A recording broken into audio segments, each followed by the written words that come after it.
Right, we're in the second part of Immolation. We're gonna pick up from where we left off with Marius, Luke, and Rosa traumatized, as Beck says, and with Artem finally entering the conversation. And I think I made some predictions last time, and we're gonna see if they're correct. I don't fully remember my predictions, but I do know that it had something to do with now being very suspicious of Bernard. I think that's his name.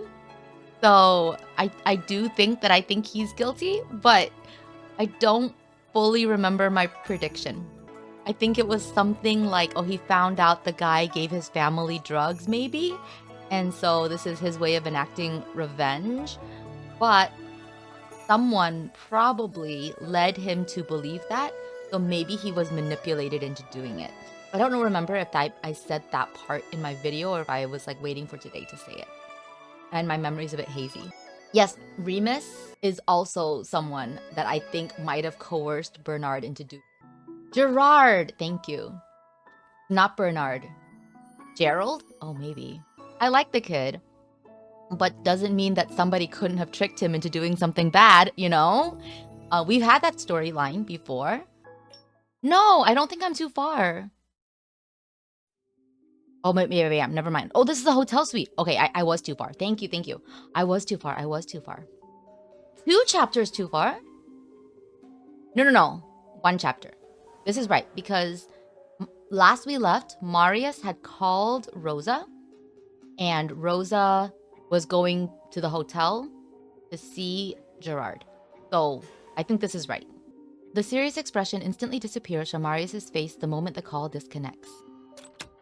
He straightens his tie and locks the door behind him with a click, then strides into the spacious living room. The room is full of raucous pop music, and Marius is walking on the soft carpet. Pop music? This means the person playing the music only realizes Marius' presence by the time he is standing directly behind him. 여긴 어쩐 일이에요? What are you doing here? Gerard jumps up the floor like a startled cat. Oh, that's why Beck likes him. However, he had been fiddling with various gifts with his back to Marius just a few seconds ago. 在找通风口吗? Looking for the vent? 무슨 말인지 잘 모르겠네요. I don't know what you're talking about. Contrary to before, Marius doesn't mock Gerard's cautious attitude, but instead paces around the youth casually. Now, Marius is acting like a cat. Marius looks around the room and points at an elevated spot near the ceiling. 看到了吗？通风口在那个角落，以你的体型应该可以钻进去。 Do you see that? The vent is over there in that corner. You should be able to fit in there. 这样可以避开走廊的监控，离开房间，找到逃生梯下楼离开。 That way, you can leave the room while avoiding the cameras in the hallway and go downstairs from the emergency stairwell. Why is he teaching him how to, like, escape? Yes, 2 cats about to swat each other. Yeah, they kind of do act like that, don't they? 然后嘛，你再发挥你的老本行，就能彻底摆脱我们这群大人了。 Then just do what you do best, and you can completely ditch us adults. Gerard remains silent and moves a few inches away from the gifts. No! I think it's so sweet that Gerard's just sitting there playing with his gifts. You know, he's a sweet boy.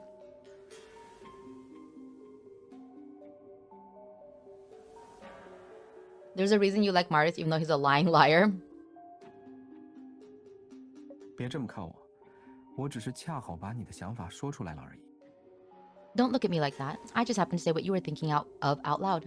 一个人尝过自由的滋味后，如果再被抓住，就只会对外界产生更强烈的渴望。你觉得呢？ If someone gets caught after he's already tasted freedom, then he'll only desire it even more. Don't you think so? 대체 뭐 하고 싶은 거예요? Just what exactly do you want? 这话我还想问你呢。先用模棱两可的回答糊弄大人，趁我们不在，又偷偷搞小动作。 I was going to ask you that. First, you fooled us with a vague answer, then you've been up to some tricks while we were away. 都说人本性难移，你从一开始就没想待在这里吧？ It's hard for people to change. You've never planned to stay here from the beginning, right? Well, it is just a hotel. I doubt he planned to stay here. 무슨 생각을 하는 건지 모르겠다고 말했잖아요. I already said that I don't know what you're talking about. 휴대폰을 찾고 있던 것뿐이에요. 왜 그렇게 호들갑이에요? I'm just looking for my phone. Why are you being so dramatic? 못 믿겠으면 누구랑 연락하고 있는지 보여드릴게요. If you don't trust me, then I'll show you who I'm talking to. 那太好了，我现在特别期待。 That'd be great. I can't wait. Why'd he say it in such a creepy voice? Marius, please. Gerard fishes his phone out from the gifts in Marius's plain sight, then unlocks the screen. The message history on the screen lights up, but there's something off about it. 배달원이었네요. Oh. My delivery is here. 프런트에 음식 왔으니까 내려와서 받으래요. He said to go down to the front desk and pick it up. 이렇게 된 이상 저랑 같이 내려가 주실 거죠? So you'll be So you'll come down with me, right? Yeah, Marius has big bottom energy. In order to minimize the possibility of any incident occurring while Gerard is living here, the hotel has deliberately maintained a lower occupancy rate. Marius and Gerard walk out of the elevator together. They don't see any guests on the way and only hear a soft conversation happening at the front desk. This is such a nice hotel. I know we've seen this before from like other backgrounds for other events and stuff, but it's nice. 내선 전화는 안 거셔도 괜찮아요. Jerome! You know what? I had been thinking last time, we haven't seen Jerome this entire story. I miss him. Here he is. That's fine. There's no need to call the internal line. I can just wait here for a bit. 이름을 등록해야 하나요? 견우예요. 제가 적을게요. I have to register my name? It's Jerome. I'll write it for you. 真稀奇呀，你打工还打到这里了。 What a surprise. Did another one of your odd jobs bring you here? Marius's words echo in the empty lobby. Jerome Adams sees Marius as soon as he turns around, and Marius continues before the other man can speak. 听说你不仅在医院干活，还兼职便利店员，现在又来送外卖了。 I heard you're already working at the hospital and working part-time at a convenience store. Now you're also doing food delivery? God damn, Jerome.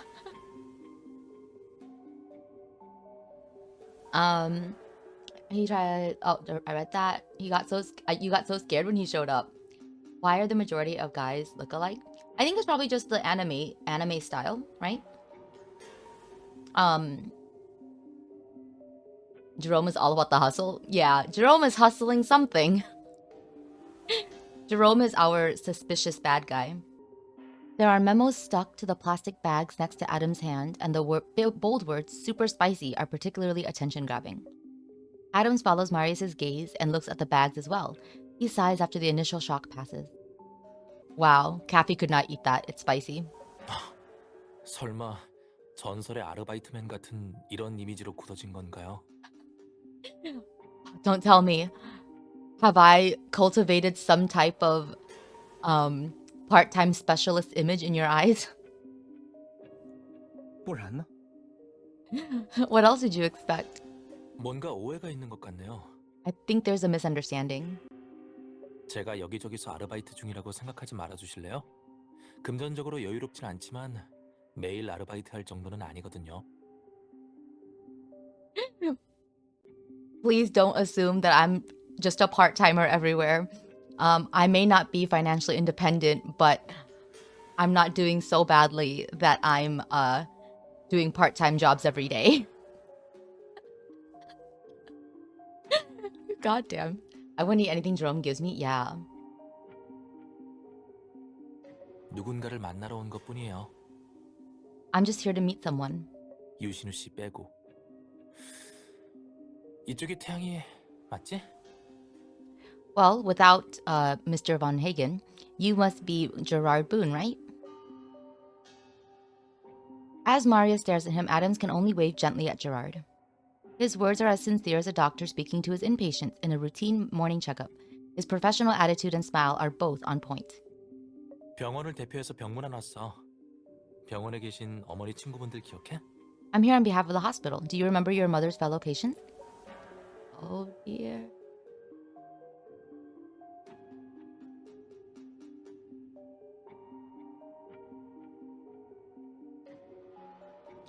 He doesn't actually work those jobs. He's so as I mentioned, he's the bad guy. So just in case it isn't clear, Jerome was using those jobs as covers so that he could get closer to people. That's why. This is so suspicious. Yeah, it's so sus.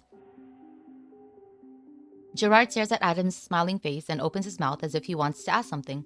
However, he mumbles in agreement at the last second. 기억해요. I remember. 그럼 다행이네. That's good. 다들 태양이 네가 여기서 지낸다는 얘기를 듣고 걱정 많이 했는데 병원을 벗어날 수가 없어서. Oh, that's a threat. Oh, he's holding them hostage. They were a bit worried about you once they heard you were living here, but they can't leave the hospital right now. That's a hostage situation. Jerome! 그래서 잘 지내는지 확인해달라는 부탁을 받았어. So they asked me to come see how you're doing.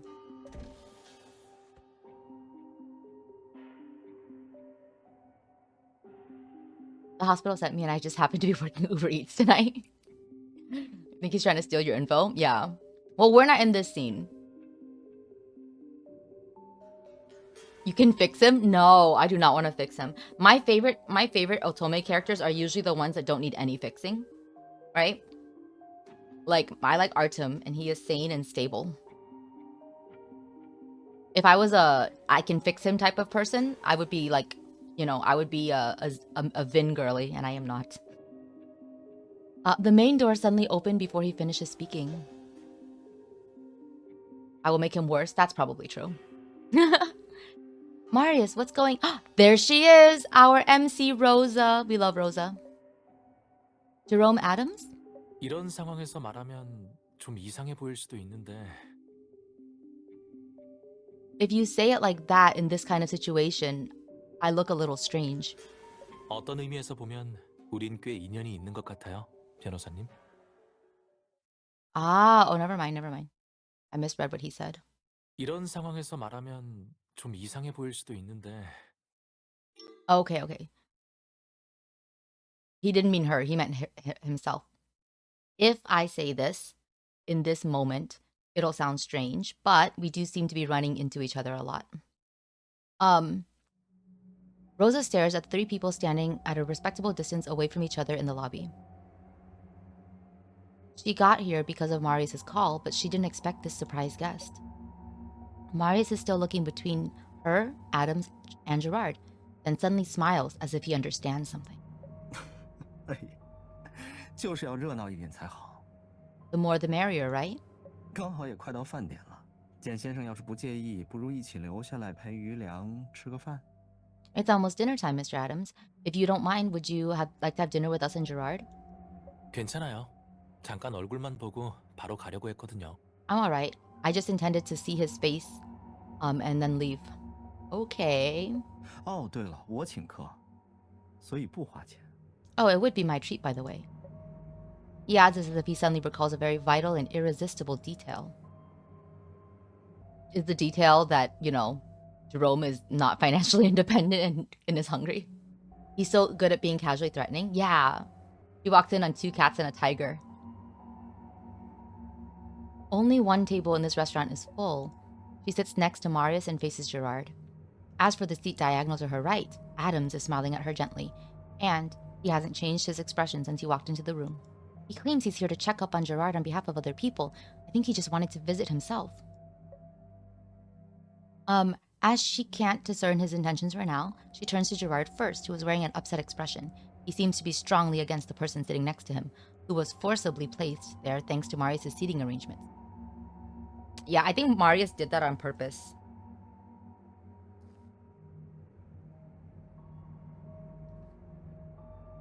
To gauge his reaction or something. Gerard, are you really not going to order anything? 是啊，只要和二少爷说一声，不管你想吃什么都没问题。Yeah, just tell Master Marius. You can order whatever you like. 아니요, 전 배달 음식이 있어서요. No, I already have my delivery food. He opens the takeout box in front of her, ignoring the cutlery reflecting a silver light on the table, and snaps open his disposable chopsticks. Oh my god, imagine sitting in the hotel's restaurant and he like just opens up this outside food. Are you allowed to do that?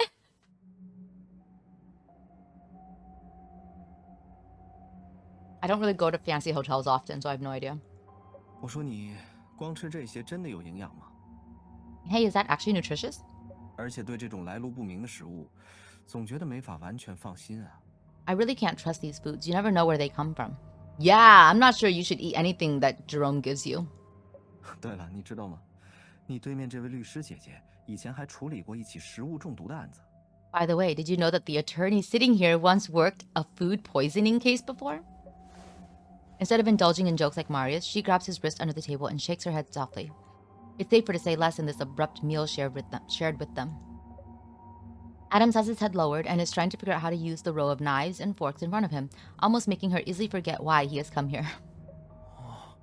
대단하네요. 이런 곳은 처음 와봐요. Wow, incredible.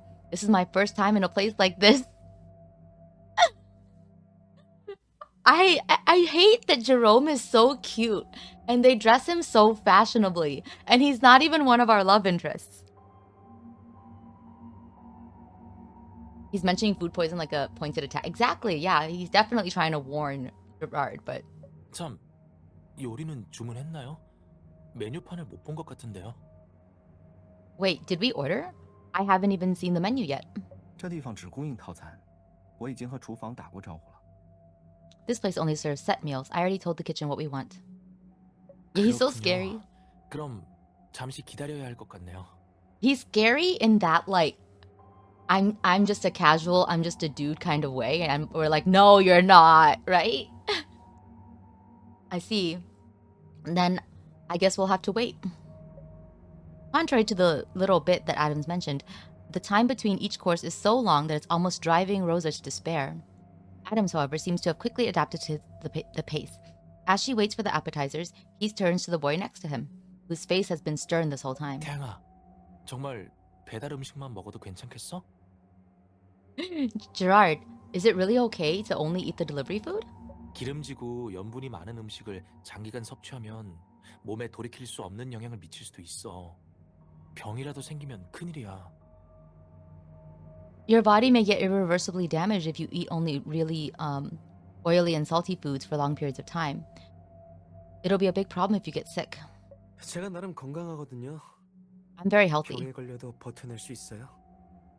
Even if I get sick, I can stand it. 이것저것 따졌으면 진작 굶어 죽었을걸요? If I were picky about food, then I would have starved to death. As Adams is about to reply, Gerard suddenly looks up and stares at a spot behind Rosa. To be more accurate, he's staring at a giant screen in the hallway outside the restaurant. It's currently showing the news. 화재? A fire? The reporter is walking along a garden of sort. The plants beside them look like some sort of city road sign, stretching toward the ruinous form of a mansion further back. That's a Gray's house? Have they already started reporting on it? 맞아, 화재야. Yes, it's a fire. Why are you smiling like that, Jerome? 호텔에만 있어서 몰랐을 수도 있겠구나. 몇 주 전 교회에서 큰 화재가 일어났거든. Ah, you've been staying at the hotel, so you don't know, but there was a fire on the outskirts of the city a while ago. 인명 피해가 없다는 점이 불행 중 다행이긴 하지만. But fortunately, no one got hurt. 다행? Fortune? Gerard completely stops moving, and the rage in his eyes seems to jump out of him. Adam pauses while faced with this sudden and inexplicable anger, then immediately apologizes. 미안. Sorry. 내가 실수했네. 사고에 대해 My 그렇게 mistake. 가볍게 얘기하면 안 됐었는데. I shouldn't have spoken about it so lightly, given what you went through.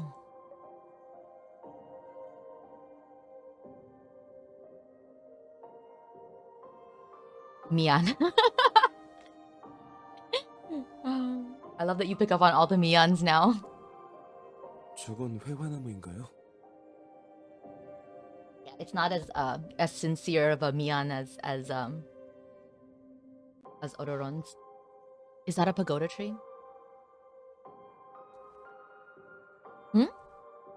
Gerard's sudden change of topic is very unexpected. Rosa looks up at the screen again to see the camera sweeping past a corner of the garden. The pagoda tree on which Letta had once hung paper strips has transformed into an unrecognizable, outlandish species that looks like a withered hand. 아마 그런 것 같아. It might be. 전부 타버렸으니 It's been 곧 burnt down. 처분되겠네. It'll probably get disposed of soon. He mutters as if he's feeling a bit sad for the tree's fate, but his eyes are glued to Gerard. That's creepy. 원예에 관심이 많니? Are you interested in gardening? 아니요, No, 전혀요. not at all. Gerard answers immediately, but his hand moves unnaturally and his chopsticks fall under the table together with the other exquisite cutlery placed near him. As he dives on the table to pick them up, the waiter heads over as well to provide new cutlery, temporarily blocking Rosa's view of him. Thus, he's watching for a reaction. Yeah, he is, and it's creepy. Once he sits up and is back in his seat, that sudden and inexplicable anger seems to have vanished without a trace. Gerard? 원예보다 더 관심 있는 일이 있거든요. Rather than gardening, I'm much more interested in other things. Or in many other things.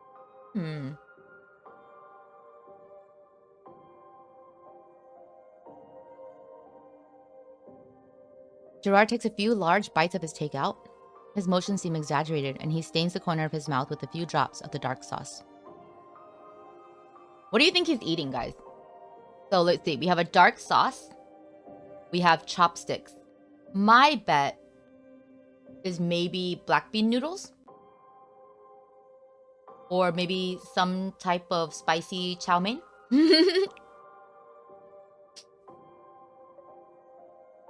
He wipes it off with his thumb and smiles at Adams bizarrely. 예를 들어 의학을 배운다던가?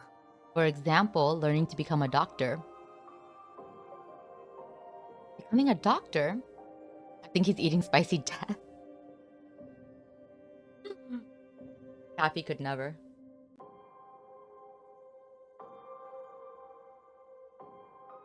생각해보세요. 병원을 떠난 지 꽤 됐는데도 절 기억하고 사람까지 보내서 보러 왔잖아요. Think about it. I left the hospital so long ago, but not only do they remember me, they even sent a doctor to check on me. 동경할 만한 직업 같지 않나요? 나도 커서 저렇게 다정한 사람이 됐으면 좋겠어요. Sorry. I spaced out for a moment. 동경할 만한 직업 같지 않나요? 나도 커서 저렇게 다정한 사람이 됐으면 좋겠어요. Isn't that something like a dream? It would be great if I could grow up into someone like that later. 심각한 병이나 급하게 도움이 필요한 사람들을 만나도 항상 동등하게 구해주잖아요. When they meet someone who is sick or in need of help, they always help them without any bias. 변호사 누나, 제가 소년원에서 나오면 그런 사람이 될 수 있을까요? Lawyer sis, do you think I could become someone like that after I leave the juvenile correctional facility? She's the one providing him with legal aid and has the final say in where he will end up. However, Gerard never looks at her and instead stares at Adams. Oh my god. Now they're just staring at each other. This is weird. Good morning. Yeah, if I could grow up.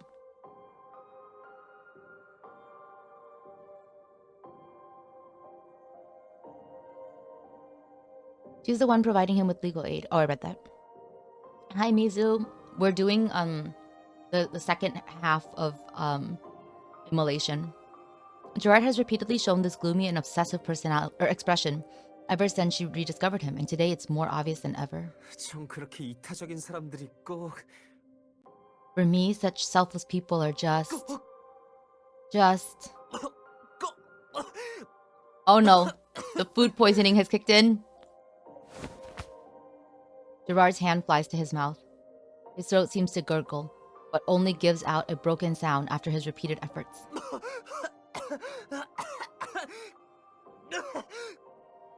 Jerome ducked after Gerard. No! Isn't Gerard still a minor? Is he dying? He might be. Cutlery, chopsticks, a glass, everything clatters to the ground in a sound that threatens to blow out Rosa's eardrums. In a daze, she feels that she is moving on instinct as she goes around the table to stand in front of Gerard. He's lying there with his eyes moving purposelessly. Every time he violently flinches, white foam froths out of his mouth. Calling the police is her first reaction, but as soon as the call connects... 잠깐 비켜주세요. Please move out of the way. A figure dashes past her and kneels down in front of Gerard. He immediately bends down and examines Gerard from head to toe, unconcerned by the fact that his hands are already dirty with Gerard's vomit. 급성 중독 반응이에요. 설마 요리에 문제가 있었던 걸까요? Acute poisoning. Is there something wrong with his food?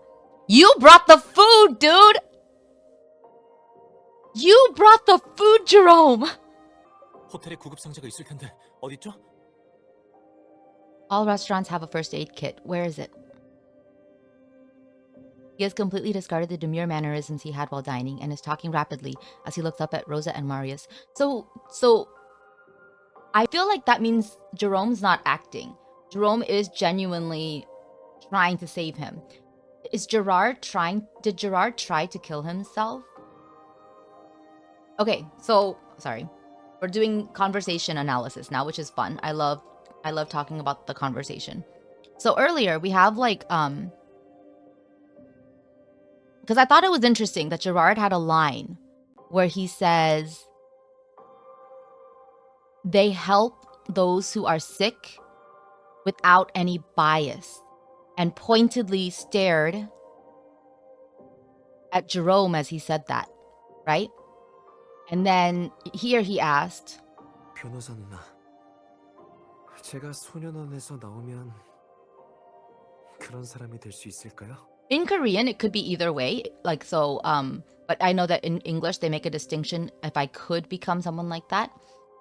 Like, but in Korean, he says, like, he says, if/when I grow up, right? Wouldn't it be nice if I could become someone like that? And then now he's poisoned. It does not seem, based on Jerome's reaction, that Jerome planned that. And earlier, he had fallen down to the ground, right? And the view had been blocked. He might have poisoned himself in that moment, trying to keep something from Jerome, right? So if he did that, I wonder if he is like almost testing Jerome to see if he would do anything, considering that Jerome is a doctor, right? Wondering if Jerome would do anything to save him, because they're clearly on opposite sides. They're on opposite sides, but Jerome is a doctor, right? You think Jerome is a psychopath? He is. He did cruel experiments on children. He has, yeah.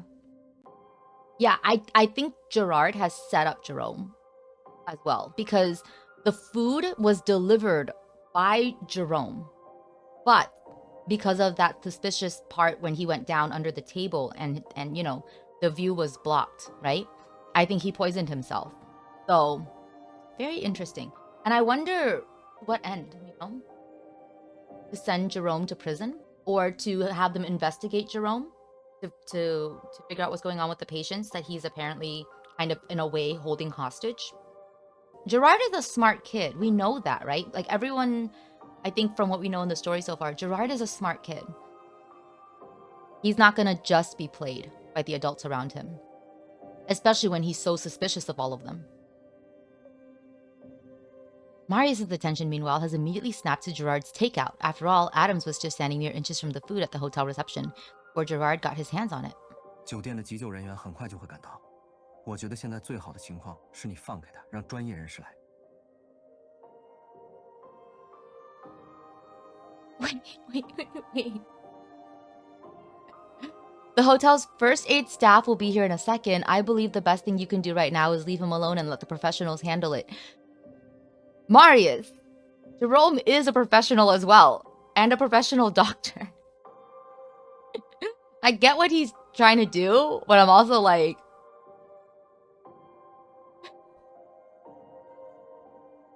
the wording is just not.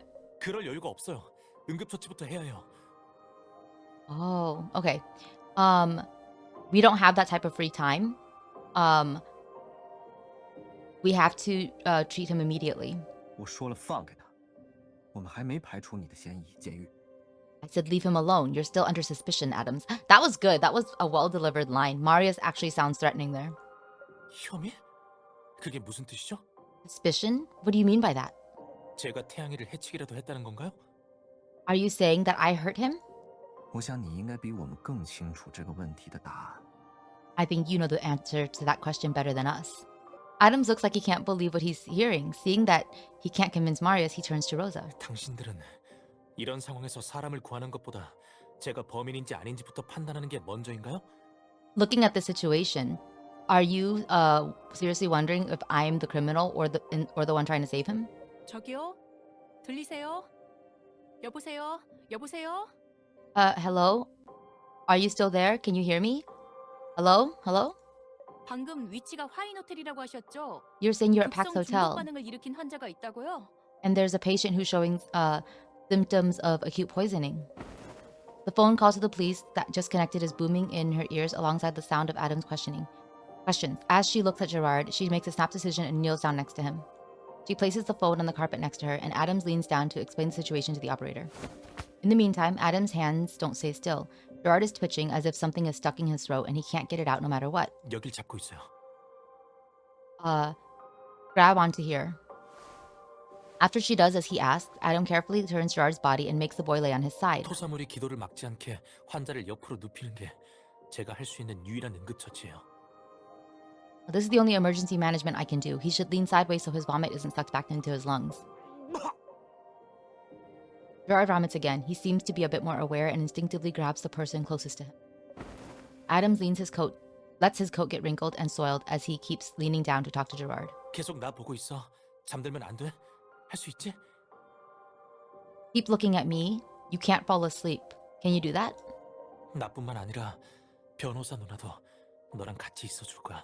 It's not just me. The lawyer assist is also here with you. She only feels bizarrely disturbed when she hears Adam say her name. Just moments before, she was still doubting whether he had ulterior motives in coming to the hotel and if he tampered with Gerard's takeout. However, would he really be able to suddenly pretend to be such a compassionate doctor if he truly had ulterior motives? I don't know, man. I mean, I think anything's possible, but I don't think he poisoned him. I don't think he actually did that. I think he was threatening him, but 쉿. 움직이지 마. don't move. Gerard is thrashing in Adam's arms, and the older man has to exert more force to hold Gerard down. His dirtied and straining arm, where muscles are bulging out under the exertion, is so incongruous, yet so fitting with his concerned expression. 들려? 구급대원이 오고 있는 중이야. 금방이면 도착할 거야. Can you hear it? The ambulance is already on its way. They'll be here soon. It's just a white lie to soothe the boy. There is no ambulance siren. Gerard is still keeping a tight grip on Adams as the corner of the boy's mouth twitches. And at that moment, she gets a strange feeling. It's as if Gerard really can see Adams, like the boy still wants to show his habitual mocking smile to the adults he despises so much. Wow, that was a good scene. Okay, here we are. The scene that I accidentally clicked on. Okay. It's been some time since Gerard was sent to the inpatient ward. Though he is no longer in danger, Rosa can't interrupt his rest as per the nurse's order. She counts the number of times she's paced past the door to his room and how she's repeatedly looking at the oblong window fitted over the door. So how did it turn out like this? Did I miss any details? 让他睡吧。 Let him sleep. 刚才警方那边有了新消息，余良点的外卖里没有检测出有毒物质。 See? It wasn't poisoned by Jerome. He definitely poisoned himself when he was under the table. The police just sent some information over. They didn't find any poison in Gerard's takeout. 同时，因为他现在的身体情况，警方也延后了对他的询问。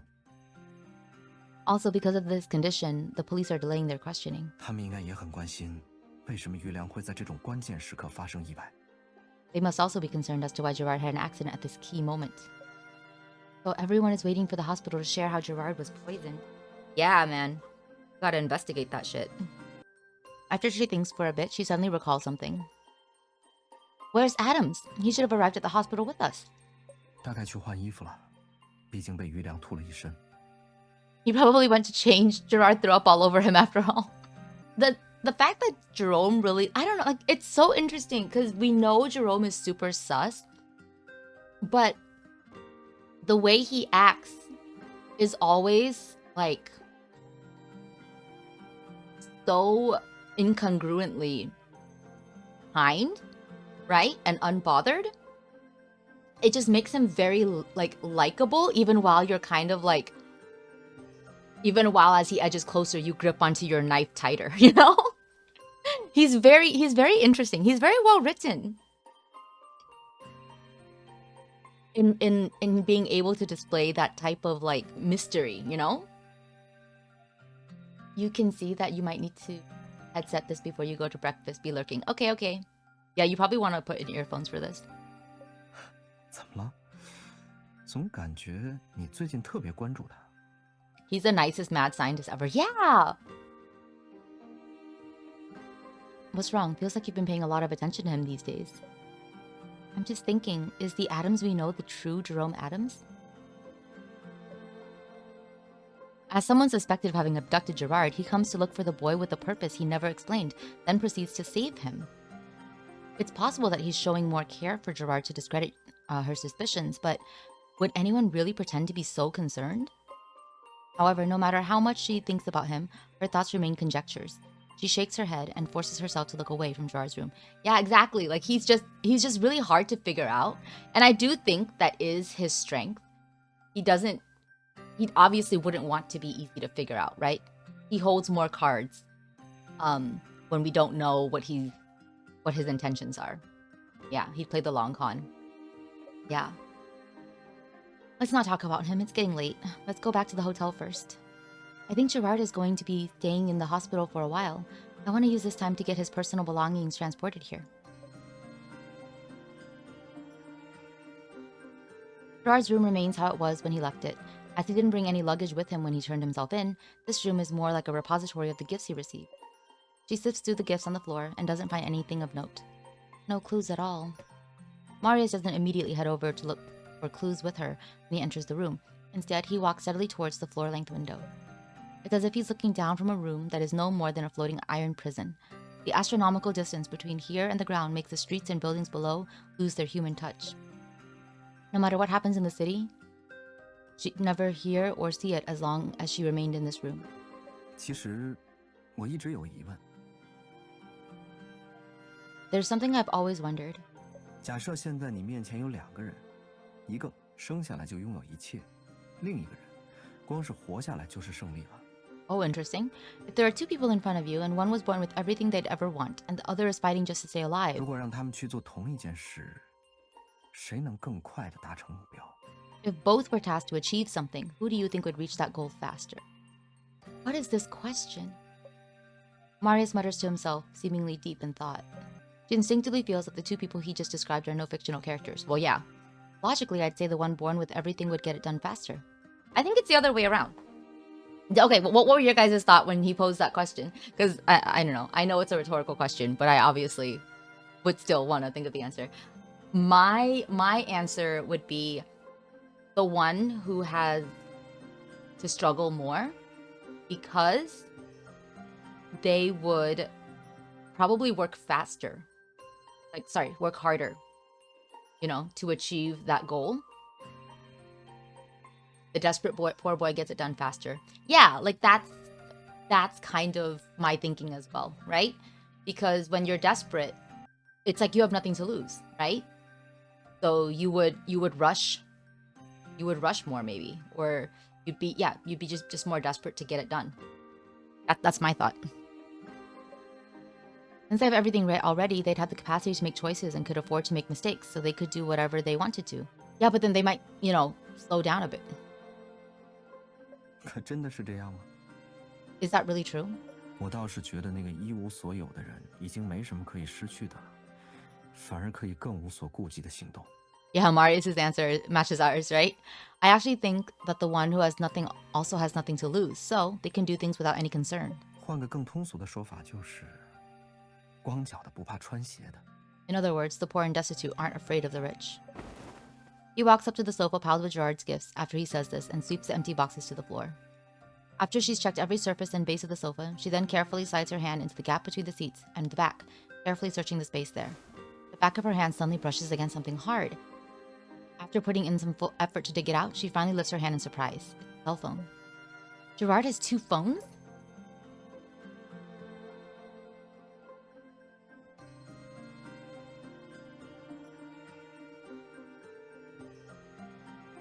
Gerard took the phone downstairs to get takeout, then had his accident without coming back to the room. Naturally, his phone went with him to the hospital. She feels restless as she swipes the screen. With how paranoid Gerard is, there must be a password. However, surprisingly, she encounters no obstacles. The phone unlocks. The phone is showing the Notes app that came with the operating system. It seems like Gerard has been recording daily events ever since he entered the hotel to pass the time. Marius, look at this. Yeah, one phone for gaming, the other for deadly drug deals. In Chinese, Marius literally said, the barefooted don't fear wearing shoes.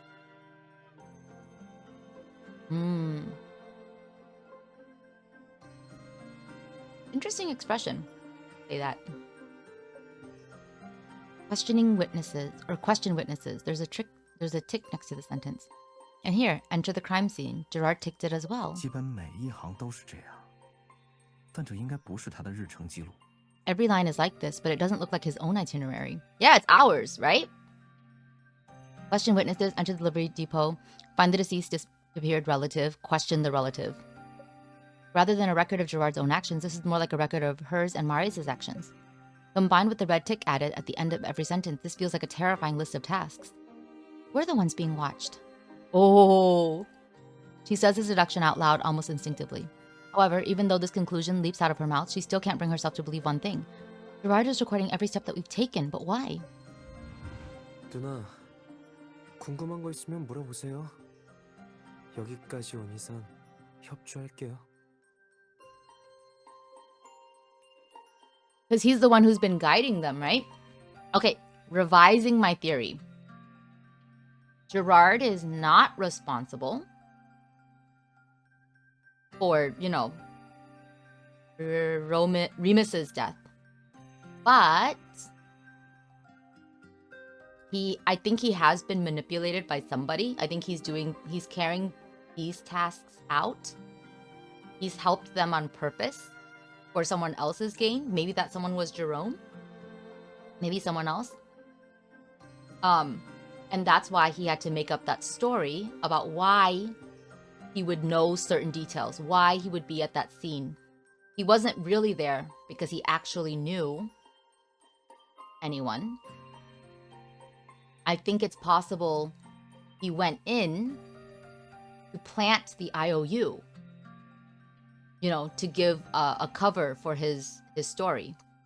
But I don't think he necessarily killed Remus. But I do think that he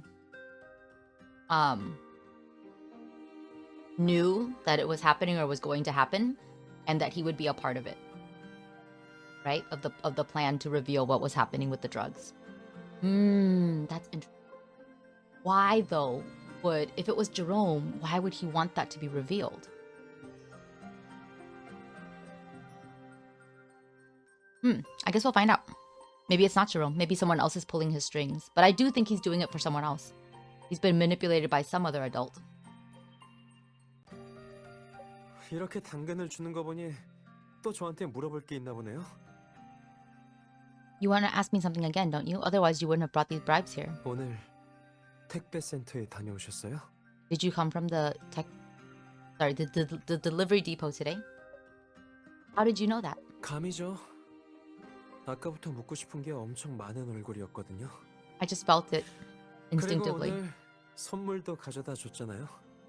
You look like you had a whole lot of questions bottled up ever since you walked through the door. You also gave me all these gifts today. 저보단 경찰한테 그 남동생의 행방에 대해 물어보는 게 먼저 아닐까요? I knew the story was well written. You didn't guess it all right on the first try. Am I getting closer? Am I getting closer? The bedtime lullaby. I think that was pretty well written, even if I did guess it. I think it was still well executed. You know what I mean? But yeah, this story is very well done. I'm enjoying this a lot. Closer? Okay, good. 표정을 보니까 아직 얘기 안 했나 보네요. Judging from your expression, they didn't tell you, right? 아직 택배센터에서 일하고 있든 아니든 형이 죽었으니 동생을 찾아가는 게 당연한 거 아닌가요? Whether or not that guy is still working at the delivery depot, the police would definitely go bother the younger brother if Remus died. 근데 경찰은 지금 그 사실을 숨기고 있어요. But it seems the police are hiding that truth. 이유가 궁금하지 않으세요? Aren't you curious about why? Was this only a record for him? Now that she thinks about it, Gerard was more or less prying into or even influencing her actions during various key moments of the investigation. Well, that we knew. I mean, that was easy enough to read, right? If he didn't suddenly mention Roman Kane, she wouldn't have thought to go back to the delivery depot. She also wouldn't have encountered that string of incidents. The more she thinks about Gerard's words and actions, the more she feels a cold sweat break out all over her. Oh, also, speaking of stories, like, that I can't guess what's going to happen, but are not well written. That's like all of Vin's stories. Because you never know what's gonna happen with Vin.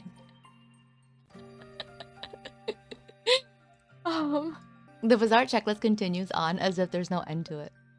Get into contact with that person. That person wants the latest update of the investigation, so I made a deal with him. The deal has begun. I got the meds from him in exchange for providing info. Meds! Ruining your takes again? Yes. Vin just came to mind and I was like, wait a minute. We cannot say that the story is well written because I didn't figure it out. Because Vin's story exists. No one can expect what will happen with Vin. The time Vin let a lady jump to her death was incredible. I know! Just jump out the window. While he was there. He was like in the room. Oh wait, no, he wasn't in the room. He was watching on CCTV. Even crazier. Brief records could apparently no longer satisfy Gerard. He's writing more and more, and every sentence is shaking her to the core. That person has the means to get the meds and agreed to help me escape again. He caught it on HDTV. He did. This is the only choice. I have to take the meds and leave the hotel to get closer to my goal. I used to think he was just a good person who treated everyone the same, but it doesn't seem that way. This is the road I chose for myself. I need to see it through no matter what. It's just taking meds. There's nothing to be scared of.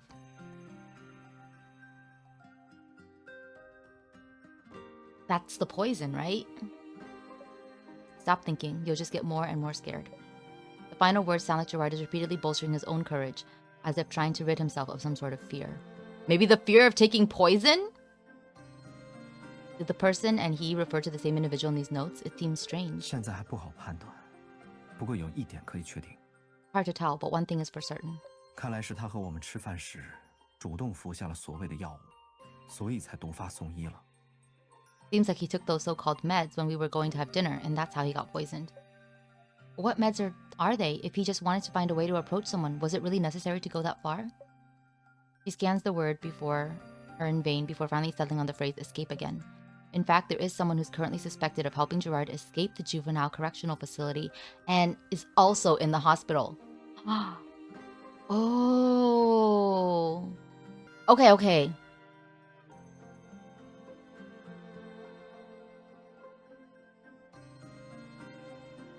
So it was a challenge to be like, to make sure that he would save him.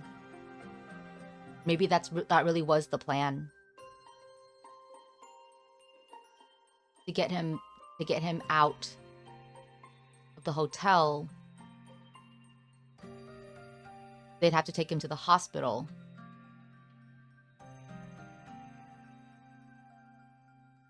But to do that, maybe Jerome told him, you'll have to make yourself really sick. Jerome Adams, yep. She immediately takes out her phone to call the police, and Marius raises his hand right at that moment to toss something at her. The item looks like some sort of a digital pet. She looks confusedly at the blinking red dot on the tiny 这是 screen. GPS 导航器，红点显示的是余粮的方位。 This is the GPS. The red dot shows Gerard's location. 余粮中毒这件事太突然，也太奇怪了， Gerard's poisoning was too sudden and bizarre. 所以我就留了个心眼，找机会在他身上放了这个。 So I took the opportunity to place this on him. Good boy, Marius. That was a good move. 这件事已经报备过警方，并得到批准，所以你不用担心这会引发什么法律问题。 I've already reported it to the police and they approved it, so you don't need to worry about the legal consequences. Marius hastily tidies up the items before she.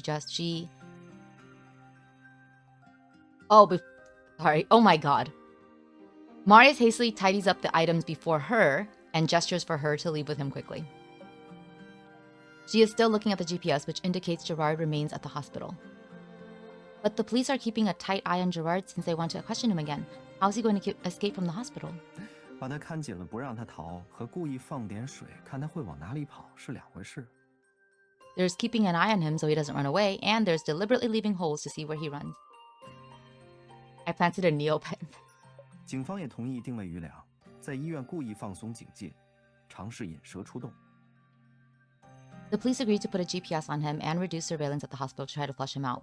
毕竟，我们不仅要抓住他，还要顺路找到和他接应的那个人，弄清他们究竟想做什么。 After all, not only do we have to catch him, but we also need to find the person meeting up with him and figure out what exactly they want. So we're going to arrest Adams again. She looks so tired of this. 去看看不就知道了。 We'll find out when we go have a look. 余粮已经被定位，他又没几个朋友，有动机和他行动的，就剩下那么一位了。 Gerard has a GPS on him and he doesn't have a lot of friends. There's only one person with the motive to act with him. Oh man. So they think that it's gonna be Jerome. But what if it's Roman, right? Because we're at the delivery depot again. But my initial guess was he was being manipulated by Roman. And you said that I didn't figure that part out, I think. Well, whatever. Let's find out. The small red dot indicating Gerard's position keeps moving at a fast pace and finally stops near the delivery depot. The police are still on their way, so Rosa and Marius get out of the car to survey the surrounding area first. As the signal here is weak, the red dot keeps jumping around the outside of the building, but since Gerard chose to come here, he must have his own reasons. Let's just go to his place. Since he came back here deliberately, there's nowhere else that really roused his interest. 那就麻烦你带路了。 Alright, lead the way then. Okay. Oh yeah, Gerard's house. I remember this place. It hasn't been too long since they visited Gerard's apartment. She sneaks up lightly to the stairs based on her memories. It has been a long time for me, because I stopped doing these when they were released. Marius has split off from her and headed to the emergency stairs, finding a way to go into Gerard's apartment through the balcony. Yeah, this is the room where his mom died. As the place hasn't been inhabited for a long time, the door is merely for show and opens at the slightest push. Should I just go in like this, or should I contact Marius?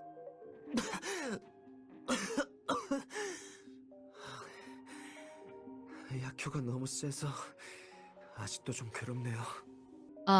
He says, these meds sure are strong. I still feel pretty bad. Gerard? She doesn't have time to contact Marius anymore. She controls her breathing and silently pushes open the door, then walks in. However, given the object blocking her vision, she can only see Gerard leaning against a cabinet and panting in the next room. Is he already recovered? This quickly? His companion is busy changing and tosses the white coat used as a disguise onto the floor. Her heart lurches the moment she sees the white coat being kicked out of the 네가 out to the 알약을 floor. 한꺼번에 그렇게 많이 삼킬 줄은 몰랐지. So it was him. How was I supposed to know that you take so many? 거기서 더 먹었으면 환각에서 깨어나기 전에 이미 여기 없었을 거야. If you took a few more pills, you would have been a goner before you came out of the hallucinations.昏Hallucination? 상태에 빠져 깨어나지 못하는 건 물론이고 장기 부전도 나타나지. 까딱하다간 정말 죽을지도 몰라. You would have fallen into a coma and never woken up, but your organs would also slowly fail. You might have died. She finally hears a familiar voice, but it isn't Jerome Adams. Gerard takes a few steps towards the door and blocks her view. 죽는다고요? 제가 얼마나 끈질긴데요. 그렇게 쉽게 안 죽어요. Died? I've been pretty lucky so far. I won't die that easily. Gerard was hallucinating the entire run here. I know, right? 그 얘기는 나중에 하죠. 솔직히 그 사람을 놀라게 하니까 성취감이 느껴지긴 하네요. Oh my god.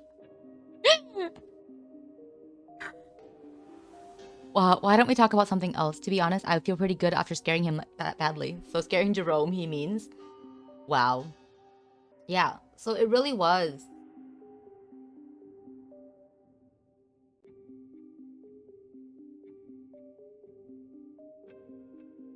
Please don't die, Gerard. I just don't want him to die. So we all know who it is now, right? Yeah, he was setting Jerome up. Yeah. Roman Kane and Gerard Boone. These two don't look like they belong together whatsoever, no matter how she tries to reason around it. So my initial guess made things too personal, and it looks like it wasn't. And then my later guess was more correct, but I switched the person manipulating Gerard into Jerome, and it wasn't. So it was like a combination of the two of the two predictions. So we'll see the further details. But yeah, it looks like Roman was the one who manipulated Gerard, set them up to solve this mystery in the way that they did. And also was the one who was trying to get Gerard out of the hotel by having him fake poison himself. But yes, try to pin it on Jerome. But there's no evidence connecting it to Jerome, so. Roman Kane and Gerard Boone, those two don't look like they belong together. Oh, I read that. She clamps her hand hard over her mouth to prevent herself from making any sounds out of shock. Then she silently opens her phone's recorder and presses start. Rosa is so smart, you guys. If this was Deep Space MC... No, but having him real poison himself. Yeah, but you know what I mean. You know what I mean. Rosa is so smart. I can't imagine, like, Deep Space MC would have knocked the door down and come barging in. The duration of the recording keeps updating in rapidly ascending numbers on her screen. Meanwhile, in reality, Roman starts to chat with Gerard. Deep Space MC would already be shooting and it won't be videos, right? Right? 성취감? You feel pretty good? 왜요? Why? 제 감정의 변화가 궁금한 거예요? Are you curious why my feelings have changed? 들으면 감동해서 울지도 모르는데요. If you knew, you might cry. 그냥 못 들은 걸로 하자고. Then let's pretend I 난 never 애들 asked. 탐정 모험 이야기엔 관심 없거든. I'm not interested in a kid's adventure detective story. 그렇군요. 그래도 여태껏 물어보지 않고 잘 참았네요. 협력하기로 한 날부터 궁금해서 물어볼 거라고 생각했거든요. Ah. You do seem to be good at holding back on your curiosity, though. Ever since... I thought since we've worked together for so long, you'd ask me something out of curiosity. Work together. Her suspicions are being confirmed one after another. Yes, they are. Okay, the one who has been obtaining progress updates on the self-immolation case through Gerard wasn't Adams, but Roman Kane. It's too much of a stretch to explain Roman's actions out of brotherly sentiment. For him to try to find out about the case while running the risk of breaking the law, the only reason would be there are some things about him sensitive enough that he'll get into even more legal problems if these are exposed. 하긴 제 이야기보단 제가 그동안 제공한 정보가 더 만족스러웠겠죠. Of course, compared to my story, the info I gave you over the past few days should be enough to satisfy you. 나쁘지 않았지. It wasn't bad. Roman keeps walking around the room, packing up his luggage. Perhaps he's already checked the apartment and confirmed it's safe. He shows no signs of leaving through the windows and is about to walk over to where Rosa is. He's coming this way. Just as she turns to find somewhere to hide, she hears his footsteps stop. 나한테 알려준 정보에 진실과 거짓을 섞어놓지 않았다면 더 좋았을 텐데 말이야. But it would have been better if you hadn't fed me fake info mixed in with the truth. Ah! 왜요? What? 아직도 절 못 믿는 거예요? You still don't trust me? 네 전과로 봤을 때 사심 없이 협력할 스타일은 아닌 것 같거든. You've got a reputation for being the type who doesn't work for free. 내가 너라면 I were 어른을 you. 이용해서 약물을 구한 다음 경찰에 신고하고 멀리 도망쳤을 텐데. I'd use the meds you got from the adults to report them, then run away. What's Roman talking about? 변호사님, 제 말이 틀렸나요? Miss Lawyer, I'm right, or sorry, am I wrong? The loud and sudden question kicks off a chain of echoes in the rundown room, and she shivers involuntarily.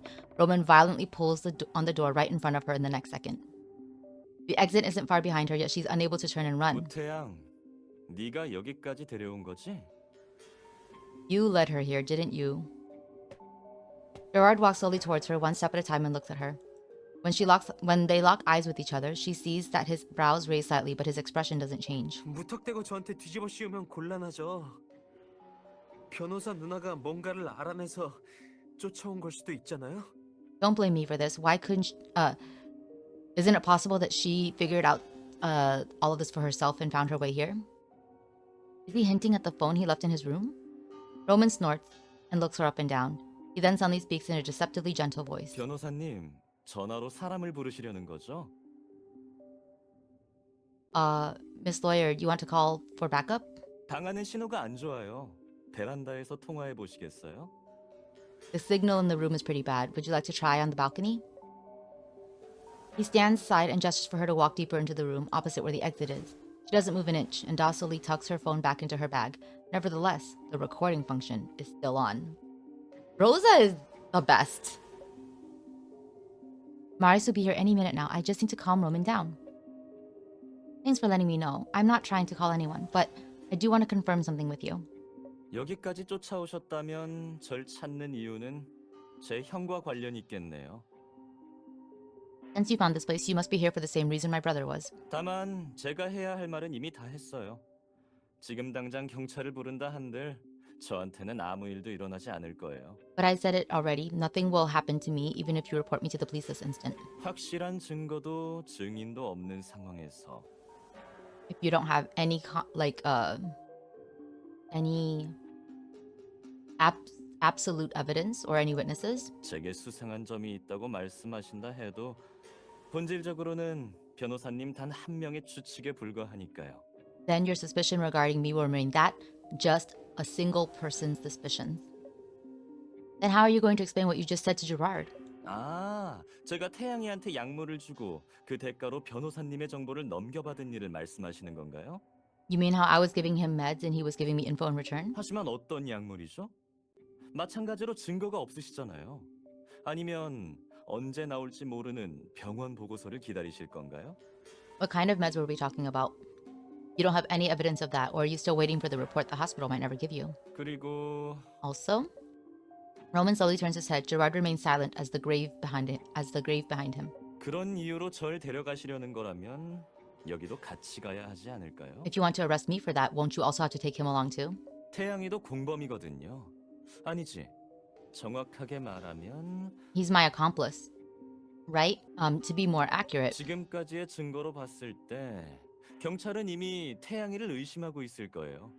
그러니 다시 불러서 신문하는 것도 시간 문제겠죠. the police are already onto him based on the available evidence. It's just a matter of time before they take him in for questioning.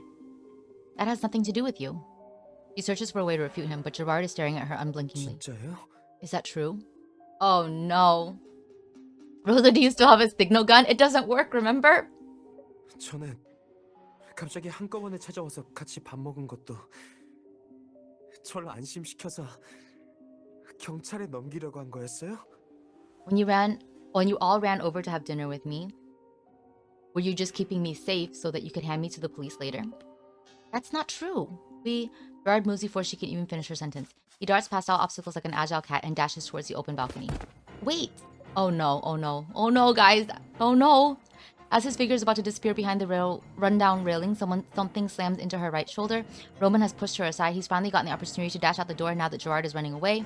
She can't let either of them go, but there's only one of her. Suddenly, since she can't stop both of them at once, I have to pick one. Well, Gerard ran to the balcony, and we know that Marius is going by a balcony, so that's why I picked Roman. She grabs his arm tightly the moment Roman rushes past her, but he is so much stronger than her. Just as he's about to pry her fingers off his arms... Screw Roman. Then she hears a sudden thud. and sees Roman fall to the floor with his hands on the back of his head. Gerard is panting and standing behind him. He's holding a clothing pole that he's randomly grabbed from the balcony. 이 자식 뭐 하는 짓이야? Brat, what are you doing? Or sorry, what is this brat doing? Gerard looks straight at her after he subdued Roman. 찬장에 줄넘기 있을 텐데 갖다 줄 수 있어요? 일단 묶어둬야 할 것 같아요. There should be a jump rope in the cabinet. Can you pass it to me? First we need to tie him up. 이거나 증거도 없이 날 체포하면 너희들도 끝장이야. You're not gonna let me go? If you arrest me without evidence, you'll be in deep trouble too. 그만 포기하세요. 지금 도망쳐도 경찰은 끝까지 쫓아갈 거예요. Just give up. The police will find you no matter where you run. Gerard takes a few rapid breaths after she helps him hold down Roman, then lowers his head to whisper at the man still weakly struggling on the floor. 왜냐하면 경찰서에 끌려가는 즉시 경찰들한테 그날 밤 택배센터에 세 사람이 있었다고 얘기할 생각이거든요. Oh my god! That was such a well-delivered line. That's because as soon as the police take me back, I'm thinking of telling them there were 3 people in the delivery depot that night. 우태양, 이충재, 이호성 맞죠? Gerard, Remus, and Roman. Isn't that right? 진작 말하지 않았던 건 부탁이 있어서요. As for why I didn't tell them this sooner, it was because of a favor. 너 Wait! Did he promise to take them to the real arsonist in advance? 다 봤어요? I saw everything. 저처럼 이충재 아저씨한테도 몰래 약물을 먹였죠? I saw everything. You gave Remus the meds without him knowing anything about it, just like how you gave it to me, right? What? Gerard, you... Roman barely manages to turn his head and glares hatefully at Gerard. For some reason, he stays calm for a while after that. Gerard only presses him down harder into the floor and ties a knot with the rope in his hands. 봤다고? Saw everything? 이상한 거 먹고 환각이라도 본 거 아니야? Didn't you just take something and hallucinate it all?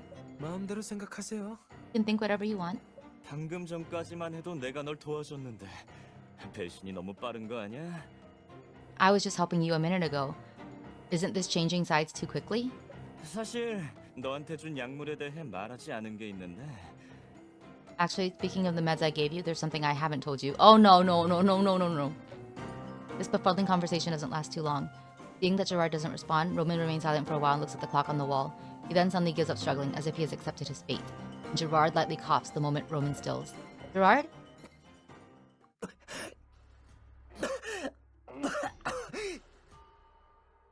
I mean, I'm not surprised. Roman wouldn't leave a witness behind. But, oh man, this is bad. I don't want him to die. Just like the day at the hotel restaurant. His entire body shivers violently, as if he can no longer suppress the cough. The moment Gerard falls to the floor, Roman breaks free of the ropes that weren't very tight to begin with and draws away from the 2 of them while nursing his wrists. 약효가 나타난 거야. 그렇지? You're feeling the meds now, aren't you? Meds? You mean... She recalls what Roman had casually said to Gerard a while before. 몸이 버텨낼 수 있는 것보다 더 많은 양을 복용하면 환각, 혼수 상태, 장기 부전은 물론이고 그 끝에는 죽음만이 널 기다리고 있겠지. If you take more meds than the human body can handle, you'll experience hallucinations, fainting, and organ failure. In the end, the only thing that's left is death. 협력은 네 일방적인 희망사항일 뿐이야. Working together, 내가 널 완전히 신뢰한다고 생각한 건 아니겠지? that was just in your head. You didn't honestly think I completely trusted you, did you? 이상한 사람이 찾아와서는 대뜸 금지 약물을 달라. 그 자리에서 제거당하지 않은 걸 다행으로 생각해. Random people coming up to me and saying that they want illegal meds. Just be glad I didn't off you straight away. 난 조금 더 인내심을 갖고 기다리기로 했어. 네가 미끼를 물길 기다렸다가 약물에 선을 좀 쓴 거지. I was willing to be more patient to get you on the hook first and then add something more to your meds. 이런...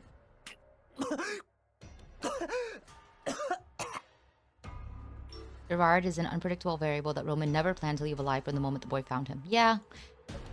As for how lively Gerard was before, that was just the last burst of life before his fate ended. 잠깐요.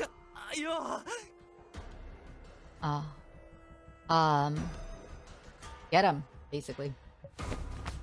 Gerard is gripping her arm so tight that it hurts as he stares in the direction Roman Kane runs off in. He's so much stronger than Gerard and could easily leap off the balcony as soon as he climbs over it. 别急着走啊！ Ah, there we go. Come on, don't be in such a hurry to leave. He suddenly lifts her head and looks in the direction of the sound. Roman, who should have jumped out the balcony to escape by now, is backing away from the balcony and has returned to where Rosa and Gerard are. 来都来了，不打算和我聊聊？ You don't want to chat with me even though we're both here. 刚才花了点时间给警察指路，他们这就来接你了。 I took some time to show the police the way. They'll be here to escort you out in a bit. Gerard's last words are F him up. I'm so proud of him. Oh, God, that makes me so sad. He's just a child, you know? Man, they gotta stop killing children in these stories. Roman looks at a black object in Marius' hand and suddenly chuckles. 화인의 유신호 본부장님께서 총기를 불법 소지하고 계실 줄은 몰랐는데 I did- 정말 놀랍네요. I didn't expect the president of a company to illegally possess a firearm or to possess an illegal firearm. I'm genuinely surprised. 那就多看看， Enjoy the 毕 view. 竟再过一会儿就要进局子了。你 After all, you're going to be arrested in a bit, and you. 유 본부장님께서 총을 쓸 줄은 아시려나 모르겠네요. But do you really know how to use it? Marius' mockery means nothing to Roman, and he easily interrupts the other man. 你大可以趁现在也赌一把。 You could take the gamble and find out, you know. 烂尾楼那晚过后，我给自己留了这个做纪念，想着什么时候也许能派上用场。这不就是现在吗？ I kept this as a souvenir after that night at the unfinished building. I figured it might come in handy one day. Guess I was right. Happy stole your phone. Why? Marius, just kidding. This is a fake gun. It's a water gun, right? You can't believe Marius' ex-gun happened twice in the story. I know! And Artyom got no gun. Roman seems to be intensely weighing something in his head as he listens to the same words Marius has said to Lucas in the past. In the end, he actually shrugs and relaxes somehow. He doesn't try to escape anymore. He seems to have completely given up on any possibility of escaping as the sirens draw near. That's what it felt like last time, and then Gerard started choking on the floor. 내기는 안 할래요. 총을 쏠 줄 알든 모르든 내 몸에 총알이 박힐 일은 없을 테니까요. I'm not taking a gamble. The bullets in that gun won't end up in me whether you know how to use a gun or not. 총을 쏘든 쏘지 않든 저랑 함께 경찰차에 타야 할 거예요. 총기 불법 소지는 몇 년이나 나올까요? You're gonna end up in the police car with me anyway. How many years are you gonna get for illegally possessing a weapon? Roman, I think you forgot. Marius is really rich. He's not going to jail. That's not how the world works. He's not going to jail. That's because Artyom would actually shoot this guy. 是啊，判几年呢？ How many years? Do you know the answer? The door behind her is violently thrown open as Marius asks this question. He could literally shoot him and still get away. I know, right? After Rosa hands Gerard over to the paramedics, Marius also docilely raises his hands and prepares to go downstairs with Roman and leaves in a police vehicle. 我先走一步了，姐姐，记得像上次那样来警局捞一下我。 Rosa is always bailing Marius out of prison. I'll be going ahead. Remember to come, Nuna. Remember to come and get me out of the police station just like last time. Wait, I can explain where the gun came from. She hurries and places herself between Marius and the police officer, trying to prevent Marius from being taken away for this reason. Marius? 这次我又赌对了，果然不管什么时候向你求助，你总会过来。 I won the gamble again. As I thought, no matter when I ask you for help, you always head over. That's cute. That's cute. It's flirty and cute. I love all these callbacks to earlier story beats too. A tightly written story. Yeah, this has been a pretty, it hasn't been as, all over the place. But I do feel like Themis' main story, even Vin with his craziness, the last chapter was long, But it was, I still feel, a pretty like well-written story overall, right? It's just Vin's actions. Vin's actions were just crazy. I guess there was a bit of like confusion with whatever was going on with Jerome, but I feel like there's always confusion with Jerome. 不过你不用担心，这把枪严格算来是你的东西，我和警方说过。 But you don't need to worry. Strictly speaking, this is your gun. I already told the police about it. My gun? Vin would poison Gerard early just to assert dominance. 是啊，这么快就不认得了？ Yeah, you don't recognize it anymore. It's a flare gun, isn't it? I said water gun as a joke, but it's actually a fake gun. As if determined to put up a show until the end, Maria suddenly raises his hand and fires at the ceiling. She instinctively closes her eyes and waits for the inevitable loud bang. However, she only hears a familiar small sound of clicking. It's the one Luke gave her, yeah. It's a flare gun. Oh god. The sounds immediately drag her back to that night. As for Marius, he's evidently very satisfied with her constantly shifting expression. He is such a brat. And she is... 如果我说我还挺喜欢和你演这种对手戏的，你应该不会像温晨那样说我一顿吧？ If I told you I actually like playing against you like this, you won't tell me off like Vincent did, right? 都说事不过三，我倒是觉得一而再再而三也不坏。 Everyone says the same thing shouldn't happen twice, but I don't mind a repeat performance. 就是你下次如果还想用它，记得提前检查一下。 But if you want to use it again, remember to check it beforehand. God. Silliness. Gerard returns to the hospital for treatment as his condition is no longer stable and he does not recover for a long time. Oh, okay, but he recovers, right? But he recovers? Please tell me Gerard doesn't die. He's a good egg. Though he wakes up briefly to answer questions from the police and the prosecutors, he soon falls conscious again. The medication Roman provided him has only just begun to truly take effect. Oh no! As for Roman Kane, he is now in custody, heavily guarded, and charged with abducting Gerard Boone. His arrest, however, only makes the situation more nebulous. Gerard said he saw Roman in the delivery depot that night. What exactly is going on here? I mean, I think we've parsed it out, right? I think we figured it all out. We just need to help Rosa figure it all out. He's trying to distract her from the fact that they just watched the boy die. He's not dead yet! Gerard still isn't awake yet. We can't get anything out of him. As she has her head lowered and remains deep in thought, she suddenly hears a soft click. Marius walks up to her out of nowhere and pushes a familiar phone toward her on the table. It's Gerard's phone that they found when searching his room. She's previously handed over to the police for them to examine. 看来余良那小子还是做了些手脚，在手机里放了几个加密文件。 Seemed like the kid still had some tricks up his sleeve. There were a few encrypted files in here. 破解之后，他们大多是音频。 Once decrypted, they turned out to mostly be audio files. Audio? 他和汪迪安做交易时，将所有的通话记录都录了下来。 Oh, he recorded all the calls he made with Roman while they were making their deals. Dang. 通话的大致内容和余良在备忘录里记录的差不多。 Most of the conversation isn't too different from what Gerard recorded in his notes. 余良出于某种原因，想用自己知道的案情进展换取汪迪安手中的药。 For some reason, Gerard wanted to use the information he had regarding the case's progress to trade for the medication Roman had. Didn't Roman ask Gerard why he wanted the medication? 没有，我想他并不关心，只是想办法借合作除掉余良。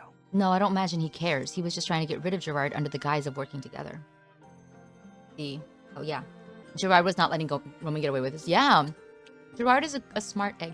这些通话记录自然也引起了警方的警觉，他们这几天集中走访了快递站一带，重点调查汪迪安。 Those audio logs naturally made the police more suspicious. They focused their efforts on the area around the delivery depot, paying attention to clues regarding Roman Kane. 仔细排查过后，警方发现，某户人家安装的家用摄像头拍下了汪迪安被犯罪组织成员带走的画面。 After a thorough investigation, the police found a security camera installed by a civilian, which captured images of Roman being taken away by the criminal 我 organization. 申请了查看权限，你看这里。 I applied for a viewing permit. Look. Marius takes out a multifunctional USB drive and links it to his phone, then immediately opens a video file. The image looks the same as Roman claimed. He's being dragged away by some thugs in an alleyway. However, the ticking timestamp on the bottom right of the screen indicates he was taken after the self-immolation case. So his alibi doesn't hold up anymore. 没错， That's 警 true. 方也和被捕的犯罪组织成员核实过，他们的口供再次确认了汪迪安的被抓时间。 The police double-checked with the thugs as well, and their testimony matches this video. 不过，还有一件事， But there's one more thing. There's other information? 算是吧， You could say that. 有一些和案情不是非常相关的东西一同被解密了。 Some files aren't directly related to the case, but they were decrypted as well. Wait! 说实话，我也听不清到底录了什么。 I couldn't actually tell what was being recorded. I don't want to know. I don't want to know. It's gonna be some child torture shit. Mario takes out Gerard's phone and fiddles with it, then opens an audio file. The audio is very short, as if it was recorded halfway through a conversation. There's also the sound of flames crackling between the human voices. Oh, okay. After this noise dissipates, it's replaced by the chaotic sound of someone running. Happy birthday? The speech recorded is extremely unclear. She can only barely catch those 2 words. But what draws her attention even more is the title of the audio file. If you can't figure out what to do, maybe show this to Roman? Is this the message from Gerard to us? The tone of that message sounds just like Gerard. Marius remains silent for a while, then snickers at the mocking words. 看样子，直到最后，那小子都在想方设法给我们指路。 Looks like that kid has been trying hard to point the way for us even until the end. Nah, it's fine. Okay. Oh god, we're almost at the trial. The trial when I struggle to figure out what evidence I need. Gerard had better not die. I'm so scared. Roman Kane sits bored before her, as if having suddenly developed an intense interest in his nails. After she obtains permission to visit him, she was told by the police that he hardly spoke to anyone since he was arrested and completely refused to cooperate. However, due to the clues Gerard left behind, she and Marius have decided to come over for a visit. Roman, we're here today to... 변호사님, Miss 혹시 Lawyer, 따분하다고 생각한 적 있어요? have you ever been bored? I'm bored right now. Shut up. Answer my questions. What do you mean? 제가 지금 그래요. That's what I feel right 따분해서 now. 허탈할 정도죠.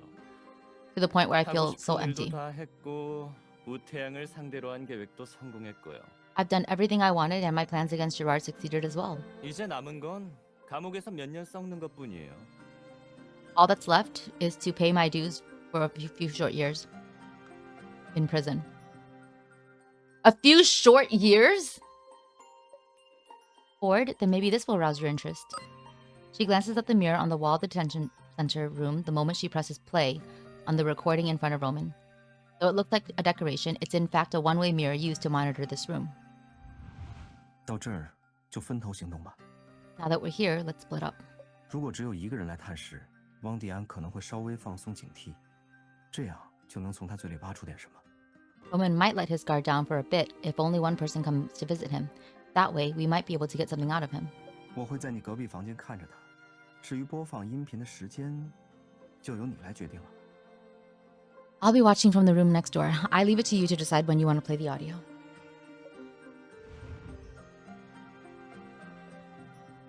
Knowing that Marius is right there, she lightly nods at him. Don't give a clue.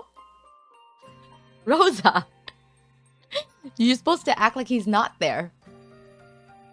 Roman's face falls after hearing just a few seconds of the audio. 이게 뭐죠? What's this? Roman, can you tell me whose voice this is? Even without trying to guess who the speaker is, she can tell from the background noise that the recording was very likely made at the burning delivery depot. If Roman was truly the third person at the depot, like Boone had accused him before the boy fell ill, then there's no way Roman would remain unmoved by this. 모르겠는데요. I don't know. You know we can use this sound analysis to figure out who it is. 모른다고 했잖아요. I said I don't know. Frankly, the sound analysis is just a bluff. Yeah. The police just obtained this audio, and the investigation has only begun. However, it's enough to intimidate those who have something to hide, pressuring them to explain themselves without even leveling an accusation against them. 제대로 들리지도 않는데 뭘 들으라는 건지. If you don't even record it properly, what could anyone even hear from it? Is what he says in Korean. Roman, is this what Remus said before he died? 그게 저랑 무슨 상관이죠? What does that have to do with 다른 me? 사람의 목소리가 들린 것도 아닌데 제 혐의를 입증할 만한 내용은 더더욱 없었잖아요. You didn't hear anyone else say anything in that video, and you can't use it to accuse me. But he couldn't possibly be saying happy birthday to himself, right? 수많은 범죄를 저지른 약쟁이가 미친 소리를 하는 게 뭐가 문제죠? He did so many horrible things, and he was a drug addict. whose problem is it if he was just hallucinating something on his own? Yet even as he tries to absolve himself, he's definitely seen things she hasn't seen with her own eyes. But all of it may have been witnessed by Gerard. By the late hour, the sound of things loudly clanking against each other can still be heard in the room. Oh! The scene of the crime. The actual scene of the crime, right? Right? I assume. That's why they're playing this music. Remus keeps throwing empty medication bottles on the ground, building a bizarre hill out of the bottles. Finally, he throws a powerful punch at the shelf. 형, 왜 그래? Young, what's wrong? Roman is leaning against the wall in the corner. His tone is so calm that it's borderline unnatural. At that moment, he looks more like a detached observer than an accomplice helping someone else destroy medication. 너무 많은데 There's too much. 이걸 하룻밤 사이에 어떻게 다 폐기해? How could I possibly destroy it all in one night? Wow, they had Remus sound younger than I expected. Considering well, I guess when he adopted him, he wasn't that much older. But I just thought he was gonna be one of the big, burly man models. For some reason. 사람들이 알게 될 거야. 분명 It'll get discovered. It'll definitely get discovered. 다들 날 어떻게 생각하겠어? What are they gonna think of 다른 me? 사람들이 뭐라고 할까? What will they say? 또 그 소리네. There you go 진정해. again. First, just calm down. Remus is so immersed in his own thoughts that he gulps down the water Roman hands him without any thought. He's used to adding medication to water to calm himself down. However, the cup soon drops to the ground with a clang. Remus breathes heavily. His clouded eyes look up, seeking for his brother's hands that he can tightly grasp. 밖에 누가 있어? 얼른 확인해 봐. 우리가 뭘 하고 있는지 들키면 안 돼. There are people outside. Go check. Don't let them find out. We can't let them find out what we're doing. 알았어. All right. 아니면 그 Otherwise, 녀석들이 안에 들어올 거라고. they'll come in. Okay. After this bizarre conversation, Roman remains still and doesn't go anywhere. Or he chooses to stay where he is, waiting for the moment Remus is completely consumed by his hallucinations. Oh, this is so dark. 밖에 나가 봤는데 아무도 없어. I checked outside. There's no one. 분명히 있어. There definitely 약에 is. 사러 온 사람들이 나한테 언젠간 죗값을 치를 거라고 했어. Those people who came and bought meds before said that I'll get what's coming to me sooner or later. 그리고 And 난 그 사람들한테 사죄해야 해. I have to apologize to 돌이킬 수 them. 없는 죄를 저지른 걸 인정해야 해. I have to acknowledge that I did something awful. 그 사람들뿐이야? Are they the only ones? This is so sad. Roman is an asshat. I hate him. But, I mean, given the story that he kind of told earlier, it is sad, Roman mumbles to himself. His expression is clouded and dark, though it's impossible to tell if it's disappointment or spite. Oh, man. 형, 그럼 난? Young, then what about me? 나한테 하고 싶은 말은 없어? You don't have anything to say to me? 생일 축하해. Happy birthday. The boy bends down and blows out the candle right after coming back from school, even before changing out of his uniform. After he cuts into the cake, the scent of the artificial flavoring mixed into the cheap frosting immediately fills up the stuffy room. However, the birthday boy's face is absolutely expressionless as he uses the mirror on the wall to look behind him. Apart from his own face, the dirty mirror also reflects the form of some men waiting outside the room. 호성아, 다들 생일 축하해 주러 온 거야. Sanga, they all just came to congratulate you. 먼저 먹고 있어. 다 먹고 얘기하자. 응? First, finish that cake. Then we'll talk later. Remus rubs a corner of the apron he's wearing. 그냥 일 좀 도와주는 것뿐이야. 조금만 참자. 조금만 참으면 다 지나갈 거야. They just want you to help out with some stuff. Just endure it. Just endure it and then soon it'll be all over. 여긴 왜 왔어? 얼른 가! Why did you come here? Go away. The man covers the pile of documents in the corner of a dark room before quickly turning into a boy who is rubbing the sleep out of his bleary eyes. 형, 악몽을 꿔서 잠이 안 와. Oh no! I hate this. Guys, this is so sad.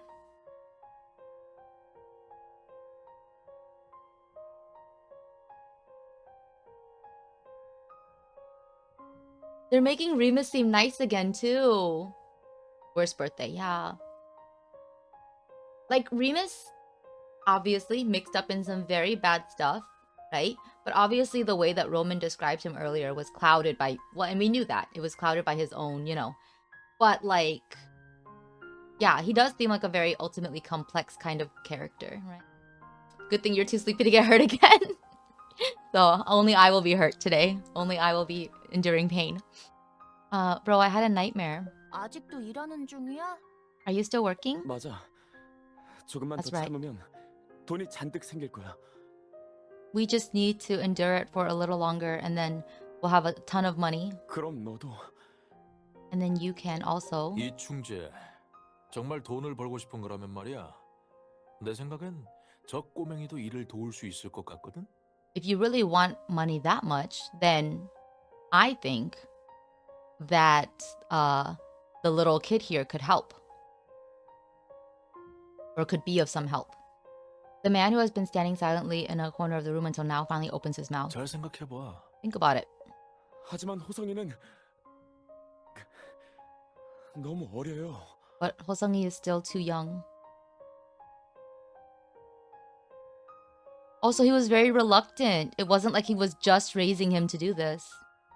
그럼 크고 나서 다시 얘기하자고. 너희들한텐 조금만 참으면 되는 일이잖아? Then just let him help once he's older. Don't you two just need to endure it? 여기 앞이 바로 우리의 새로운 집이야. Over there is our new home. Taking the boy's hand, the man leads him deeper into the alleyway. Dilapidated, bleak buildings stretch out all around them, but the boy is skipping all the way. 좀 좁긴 한데 It's a bit 형이 small, 나중에 어떻게든 넓은 집에서 살게 해줄게. but later we'll move somewhere bigger. 근데 넓은 집을 사려면 돈이 많이 필요하지 않을까? But won't a big house require more money? 아, 그건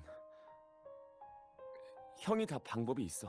About that, I have a way. As Remus mumbles this, he grasps the boy's hand tight. 금방 돈이 생길 거야.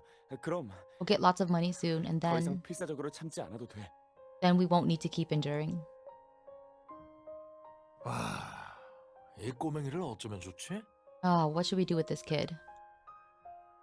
Cigarette stubs keep getting tossed on the ground and stamped out. A dirty child is standing still out of sheer horror as he's surrounded by the crowd. 이따 콘크리트를 부어서 Maybe we'll just toss him to wet concrete. 제가 데려갈게요. I'll take him. So it wasn't like he just found him on the street. He saved him. Roman must have very mixed feelings. But yeah, I don't think Remus was as complex as I thought he was. The man timidly raises his hand. His position in the group hierarchy seems only to be a little higher than that of the boy, as a roar of mocking laughter follows his words. The boy blinks, his eyes shining like that of a small animal at night. As if suddenly touched by the light in the boy's gaze, Remus keeps talking. 택배 센터에 The delivery 조수가 depot 필요해요. needs a helper. 저한테 주세요. Give him to me. 근데 우리 집 조건이 별로 안 좋아서 네 맘에 안 들 수도 있는데. What? My house isn't the best and you might not like it. Remus cautiously gets closer to the boy. 그래도 우리 집에 올래? Even so, do you want to come home with me? 호성아, 생일 축하해. Sunga, happy birthday. I am so hurt right now. Oh, you tricked me with the grooming thing. It wasn't really like that. Oh no. Yeah, their story is really sad. It really wasn't like completely like that. I think it was the pretense, right? The pretense is, yeah, I'll take him in.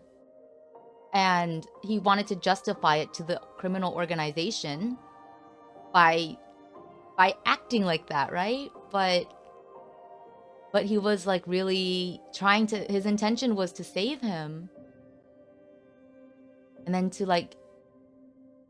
actually get out of that situation. Oh, it's so sad. The wizened criminal whimpers like a child and curls up in a ball. In the dim light, his expression continuously shifts as the good and evil parts of his being ceaselessly war with one another. You didn't want to spoil me. Oh man, that's rough. That's so sad. 지금 This is a 무슨 말을... This is a really good story. It's really well written. And all of those flashbacks and hallucinations are going on in Remus's mind. He's got no idea, so he doesn't understand. And he doesn't understand his brother's like true intentions, you know? Oh man.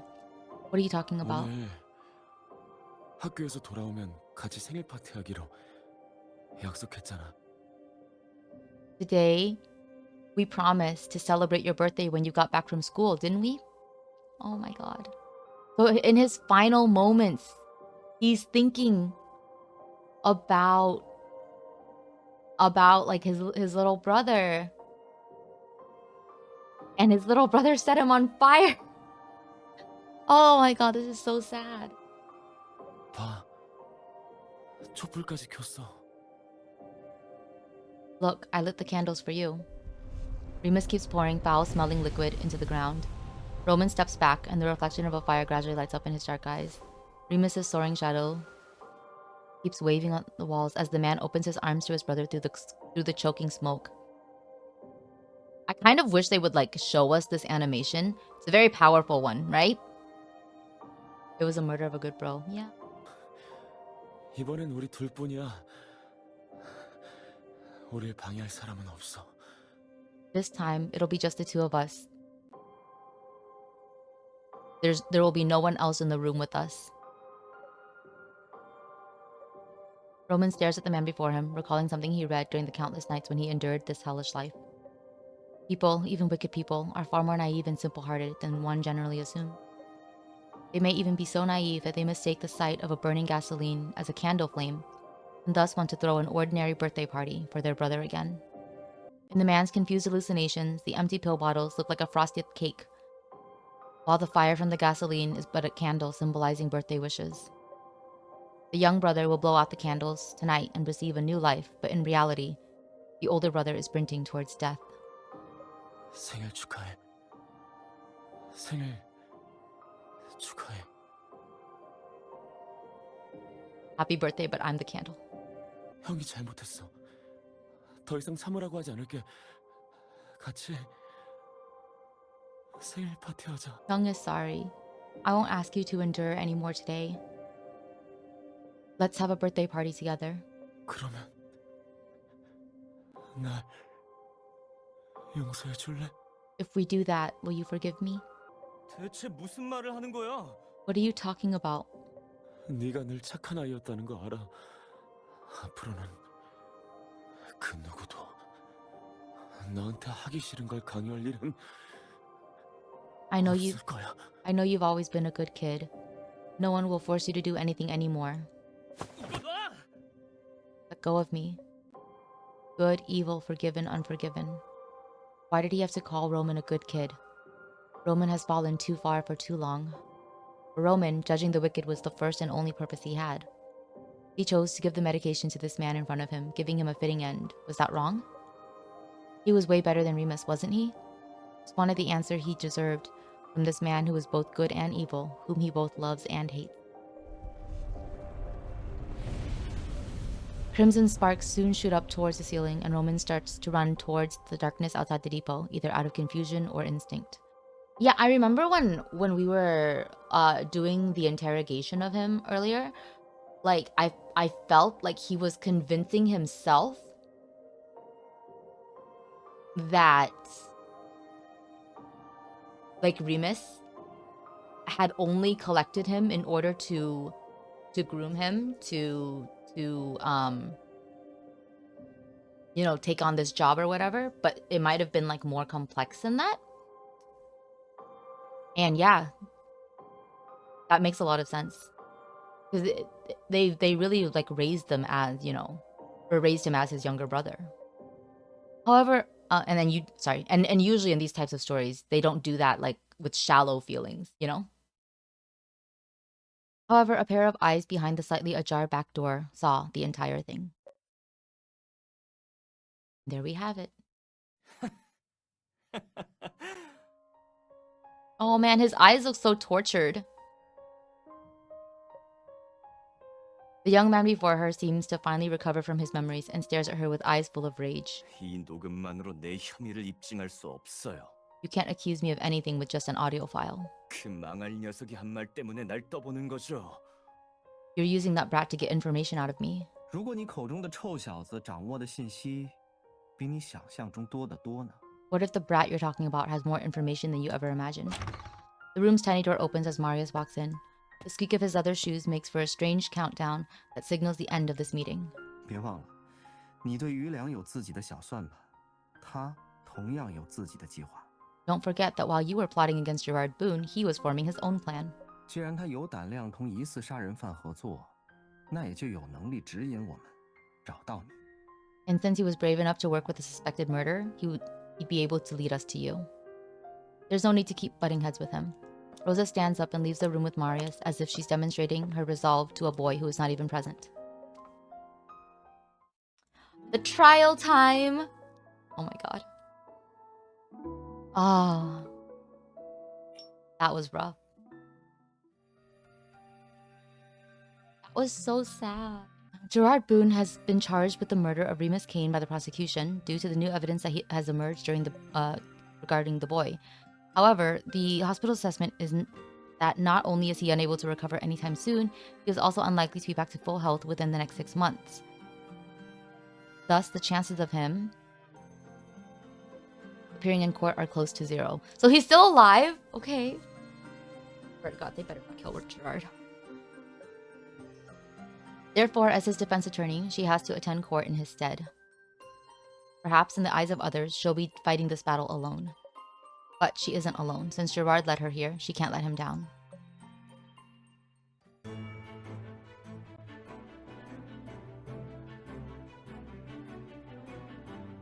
지금부터 피고인 우태양의 이충재 살인 사건에 대한 재판을 시작하겠습니다.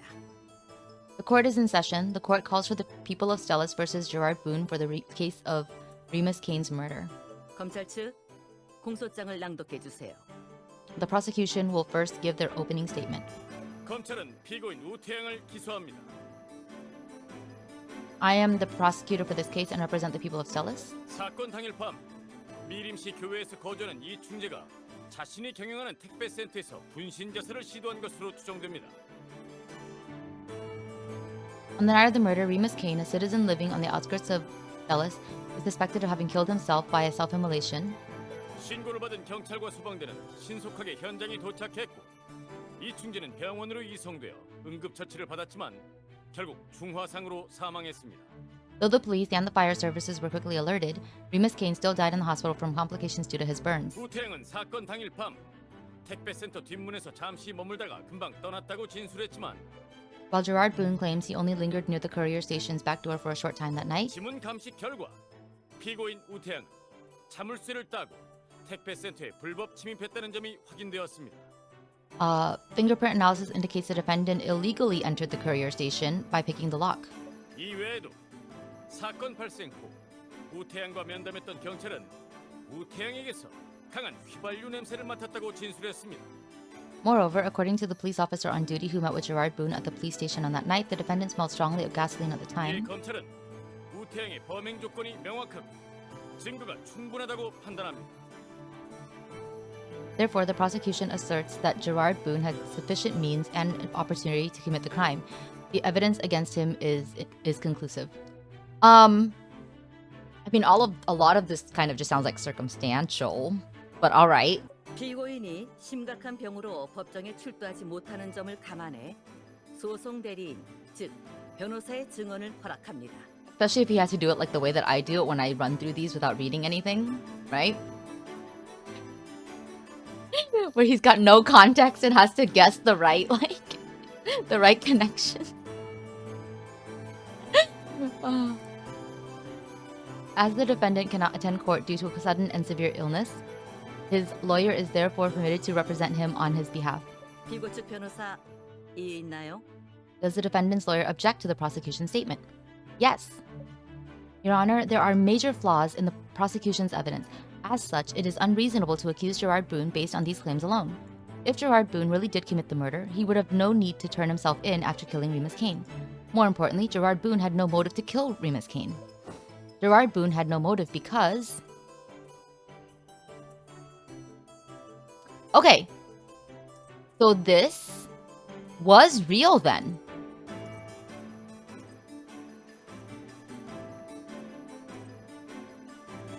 Gonna double check.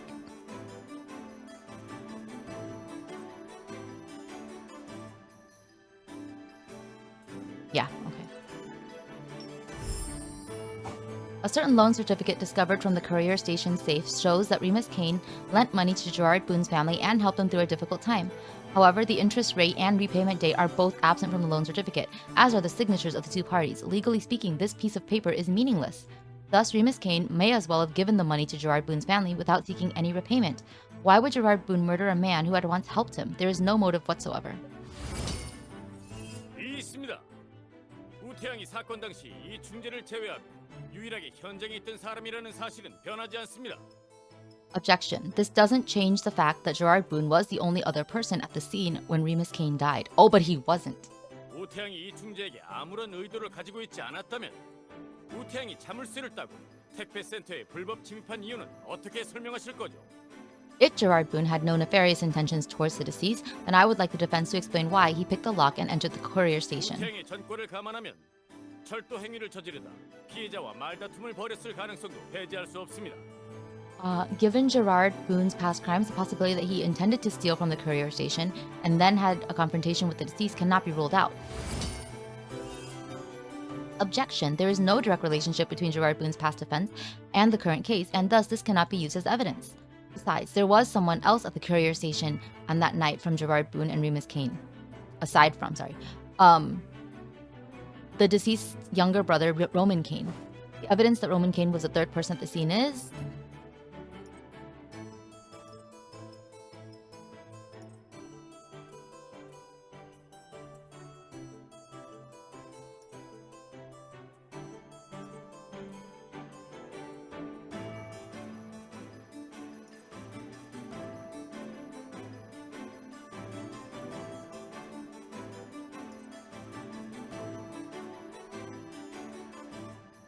I don't think this is right, but I also feel like it's not enough. I feel like you need a combination of stuff, right? But this does say that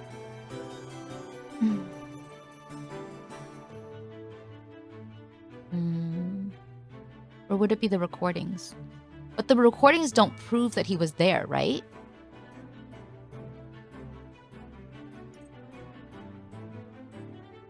I'm gonna try this one. Okay.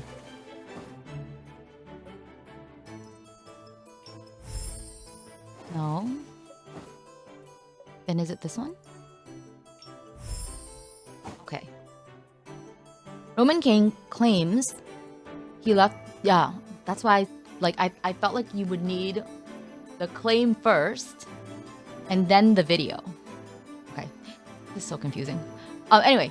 Roman Kane claims he immediately left the courier station to find help as soon as he realized his brother was behaving erratically that night. According to Roman Kane, he was kidnapped by the criminal organization while he was looking for help. That would mean he was taken away before Remus Kane set himself on fire. But we know from the surveillance camera of a civilian living in the area that Roman Kane was only taken away after the self-immolation incident. Testimony from members of the criminal organization will corroborate this. Therefore, Roman Kane's testimony is not trustworthy because he was at the scene that night. 사건 당일 밤 이호성이 사건 현장에 있었는지 여부를 차치하고 변호인은 이호성의 살해 동기가 뭐라고 생각하시죠? Putting aside whether Roman Kane really was at the scene that night, what does the defense propose the younger Kane's motive 이호성은 was? 어릴 적 이 중재에게 입양된 후로 형제처럼 지냈습니다.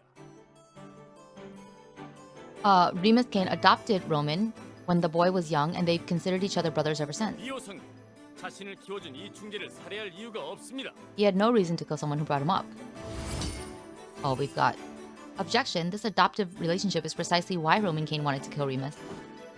Roman has a motive for killing Remus, and the evidence to support that is...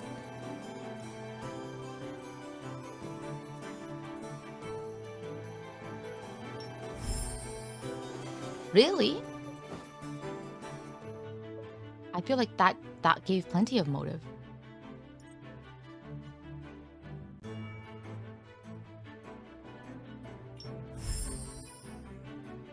Though Through questioning the criminal organization members currently in custody, we can ascertain that Remus forced Roman to participate in selling the illegal medication. Ever since Roman became an adult, Remus has been working with the other members to coerce Roman to participate in their business. Roman has long held a grudge due to this. Additionally, Remus had recently attempted to apologize to some of his victims, yet never mentioned the harm he did to Roman. This only added to the sense of injustice that Roman felt and made him believe that only he could give Remus a fitting judgment. Roman grew to hate Remus. He decided to exact vengeance against Remus, who both saved him and pushed him into hell. Such strong statements.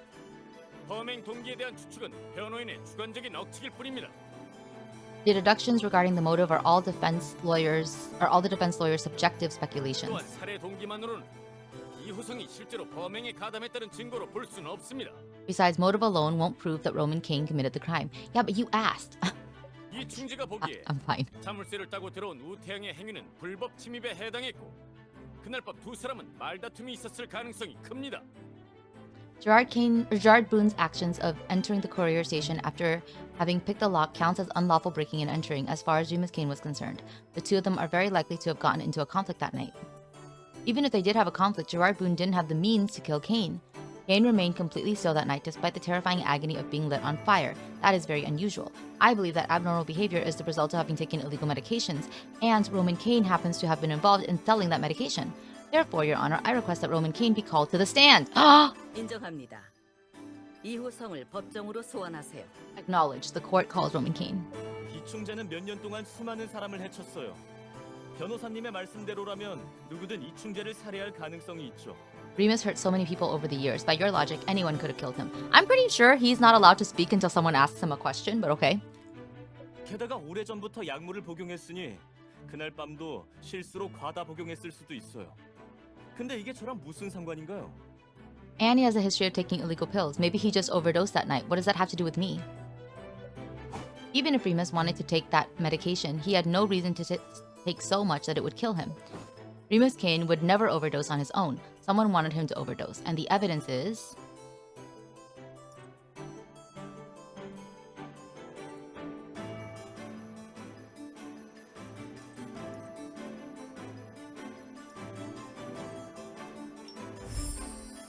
The toxicology report from the medical examiner indicates that Remus overdosed on mescaline.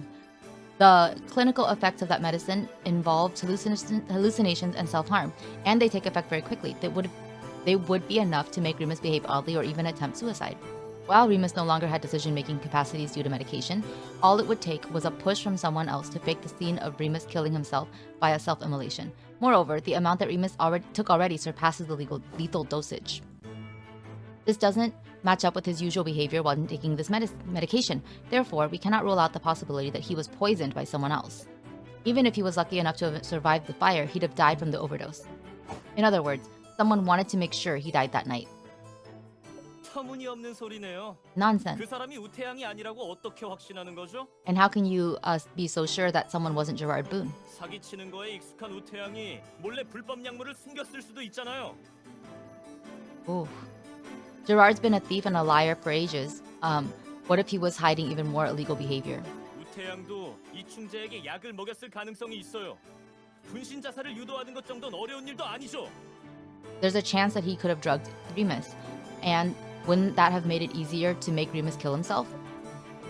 You know better than anyone that Gerard Boone had no means to obtain the medication before the self-immolation case. You're the only one who could have forced Remus to overdose.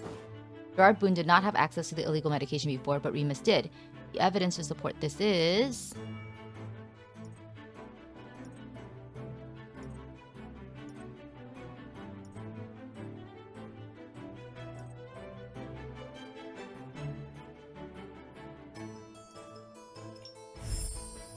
No?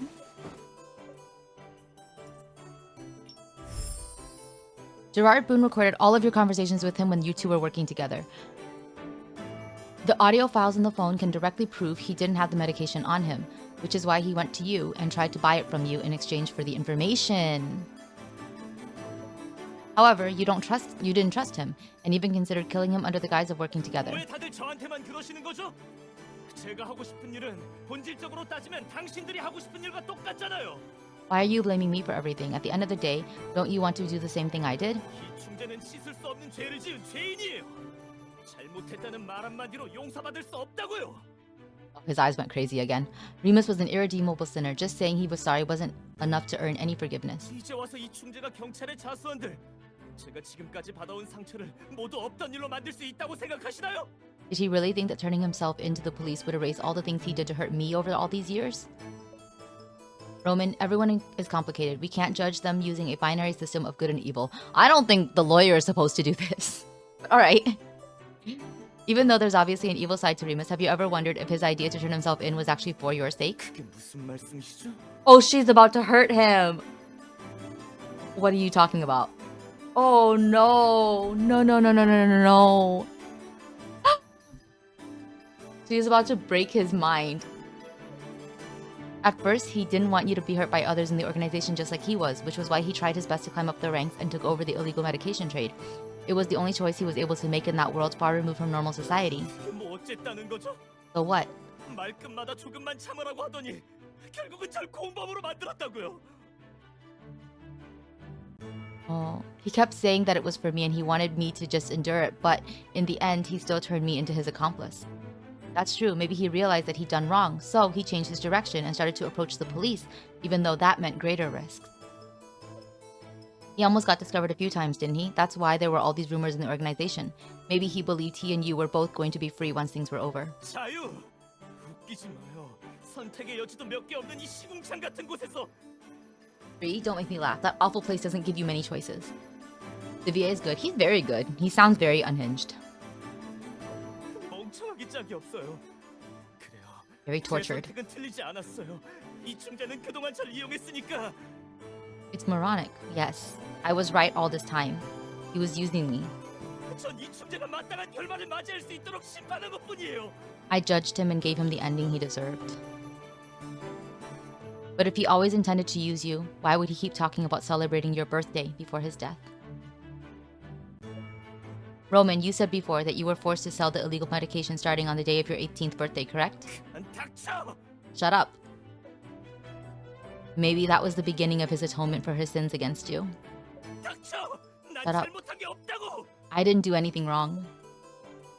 Oh, here we go.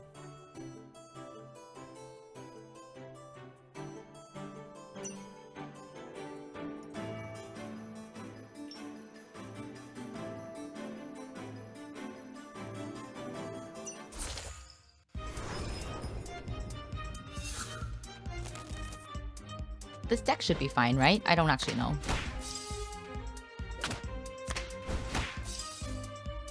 He's mind breaking him. Yeah. Oh my god. It'd be painful. The judge and lawyer are eating popcorn, right? The prosecutor is just sitting there like, well, we didn't really think the kid did it anyway.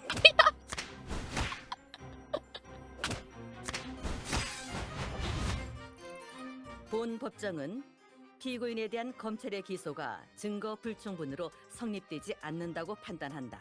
The court finds there to be insufficient evidence to implicate Gerard Boone. 또한 증거 자료에 따라 이호상의 혐의가 인정되는 바이다. On the contrary, all evidence points to Rowan Kane being the key suspect. 이에 후속 조치를 수사 당국에 넘기도록 한다. This case will be transferred to the Criminal Investigation Department for continued investigation. If Gerard were here, he might celebrate this victory in a roundabout way with an awkward joke. Though he made a deal with the murderer, he has always wanted to achieve his goal and deliver the murder to her. Does she thank him or ask him once again why he did things this way? It seems the only thing she can do before he wakes up is to wait. 재판을 폐정합니다. Court is adjourned.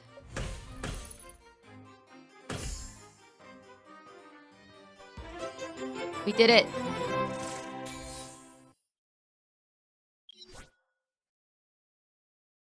What? Why did we get this? Alright. Oh, it's because of the thing. Oh, alright, I forgot the event started. I'm like, suddenly, why are we getting this? I see. Okay. Is Gerard awake now? The temperature has been climbing these days, meaning there are many parents strolling with their kids on this comfortable weekend afternoon. Artem helped, yeah. Artem packed her lunch. Artem packed her lunch before this trial. um, However, she goes around the familiar corner and walks into the opposite direction compared to everyone else. As for why she'd do this, it has something to do with Roman Kane.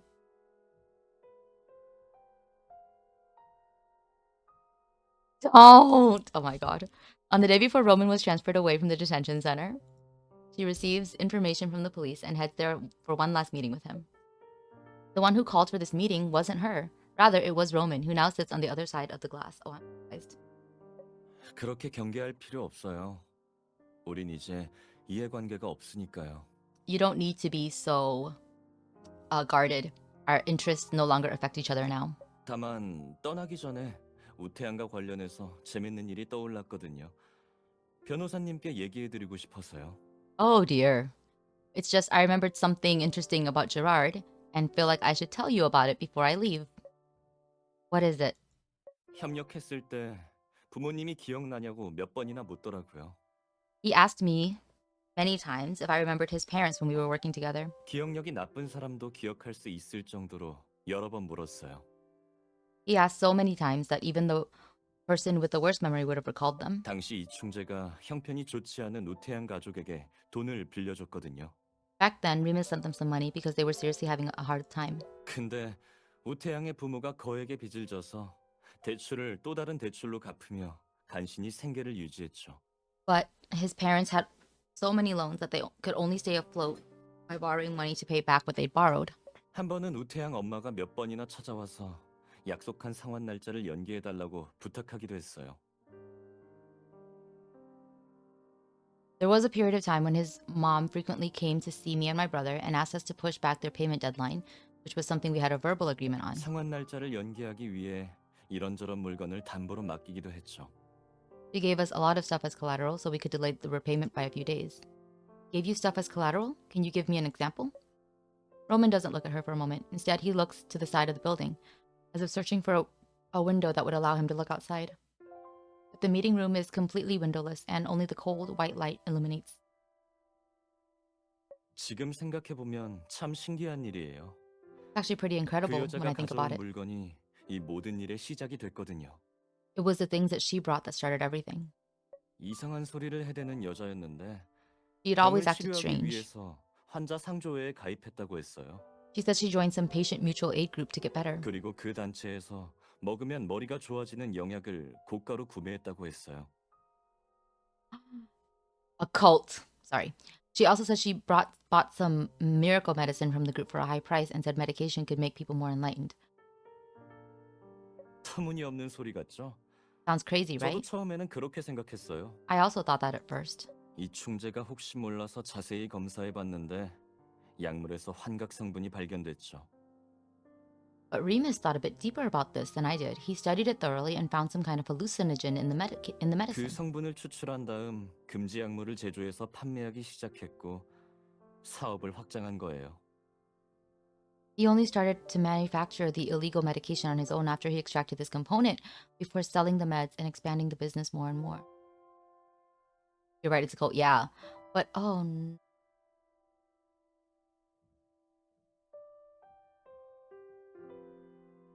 Oh, that is twisted.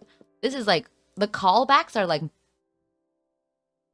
that's like kind of really messed up. Do you know what I mean?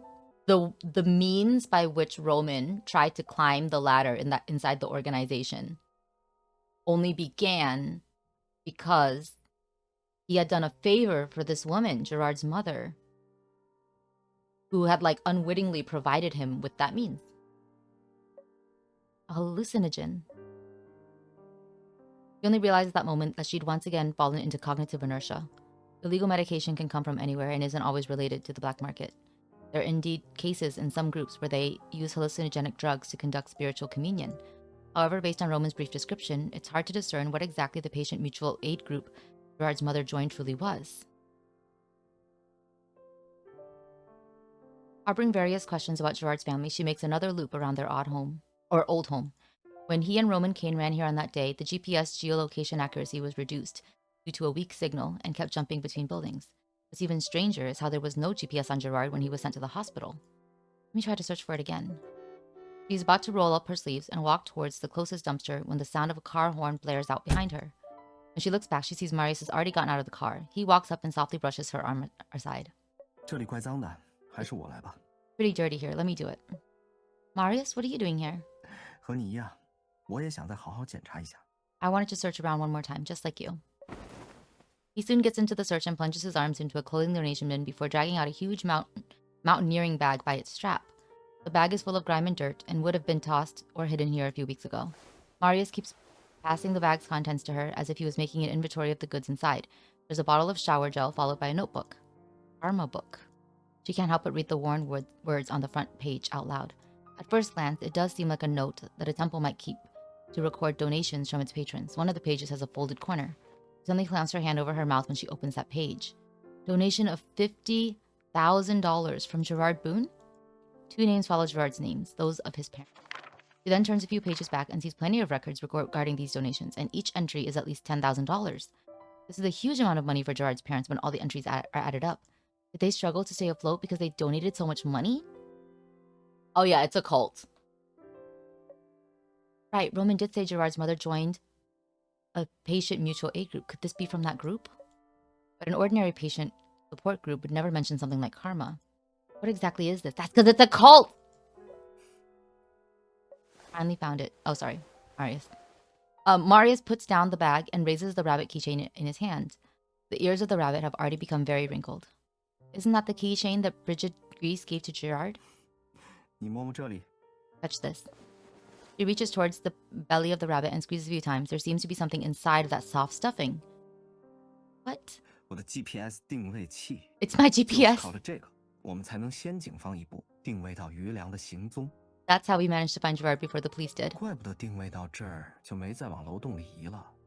余良把定位器扔在包里，然后才和汪迪安进了老家。 No wonder the GPS stopped here and didn't go further into the building. Gerard stopped or tossed the GPS into the bag and only went into the apartment with Roman after that. Does he know you hid a GPS in there? She almost immediately thinks of the answer without needing to hear Marius's reply. 아니, 거짓말을 해도 그럴듯하게 하셔야죠. Look, you can't even make up a good lie. 친구가 없단 건 제가 제일 잘 알고 있는데 이렇게 선물을 보내줄 사람이 있을 리가요? I know how many friends I have. Would I get so many gifts from other people? Yeah, he never trusted it. Using bribes against Gerard is basically pointless. Marius definitely wouldn't waste his effort on that and instead decided on a more risky path. 余良确实没说错，他没什么朋友，只有仲安燕送了他挂件。这同时，也是他唯一会接受的礼物。 Gerard wasn't wrong. He doesn't have many friends, and only Bridget Grease would give him a keychain. That's also the only gift he would accept. 我想赌余良会不会在知道挂件被我改造过的情况下接受它，并把它带在身边。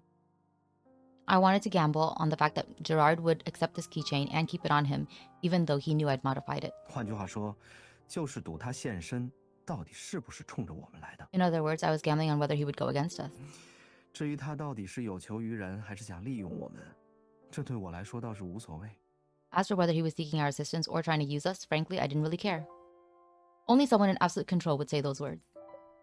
He wouldn't care even if he's temporarily disadvantaged and loses his stake, because he has countless chances to keep trying. Yeah. When she thinks about it that way, she can kind of understand the twisted dislike Gerard seems to have for Marius. I love that Rosa's like, yeah, I'd hate him too. Or, yeah, I hate him right now too. At least she's honest about it, you know? After all, it's said that a person's anger is often related to how powerless they feel. Marius' existence itself mercilessly shows Gerard the possibility of what someone can do if they have everything. So the gifts you gave Gerard, were they all from you? 是啊， Yes. 毕竟还是得找个借口给他送挂件。 After all, I needed to find an excuse to give him the keychain. But were those things really just a false front to advance his plans forward? She can't help but smile when she recalls how Marius was deliberately trying to cheer up Gerard when he brought the gifts in. She decides not to call him out and search for something in her bag. She's been keeping the phone she found in Gerard's room in her bag, and she's checked it a few times. However, out of a strange premonition, she opens the mailbox for no apparent reason. What am I doing? I checked the mailbox already. Huh? There's a new message in the drafts. There was nothing there yesterday. 会不会是邮箱文件同步了。 Maybe the mailbox has synchronized updates? 余良不是有2部手机吗？其中一部在你手上，另一部在他手上。 He's still 也 alive, 就是说，现在放在病房里。 right? Doesn't Gerard have 2 phones? One is with you, the other's with him, which means it's currently in the hospital with him. 如果2部手机登录了同一个邮箱账号，那草稿箱里的消息应该会实时同步。 If 2 phones log into the same mailbox, then the thing in the drafts folder should be synchronized in real time. So please check the phone the second time Gerard went into the hospital. Since there was nothing suspicious about it, the phone was quickly returned to Gerard. Is Gerard doing something with his phone in the hospital again? She opens the draft and feels her heart accelerating. Surprisingly, the first thing she sees is an apology. Even though I should probably have said sorry to you by now, I don't think I really did anything wrong. You go, Gerard. I did approach you with an ulterior motive, but I'm not some trashy guy who leaks everything. She can't see the expression with which Gerard typed those words. The only thing she can see are the words he obviously typed in a hurry and infused with unedited colloquialisms. The more she reads these words, the more she clearly feels an illusion. It's as if he never left the suite and is still speaking to her. 아 참, 작은 도련님한테 제가 좀 무례했죠? 부럽고 질투나서 그랬나 봐요. Ah, that's right. I had a bad attitude towards the small master Marius. I think it was just a mix of envy and hate. 전 작은 도련님과는 달라서 시행착오를 겪을 기회가 없거든요. Unlike him, 뭘 I 하든 can't. 몸을 사려야 했어요. Unlike him, I can't afford to make any mistakes. I have to be super careful with everything I do. 하지만 이번에는 제가 이겼어요. But this time, it 그 was my win. 누구보다도 빨리 조사해냈거든요. 작은 도련님도 뭐 별거 없네요. My investigation was faster than yours.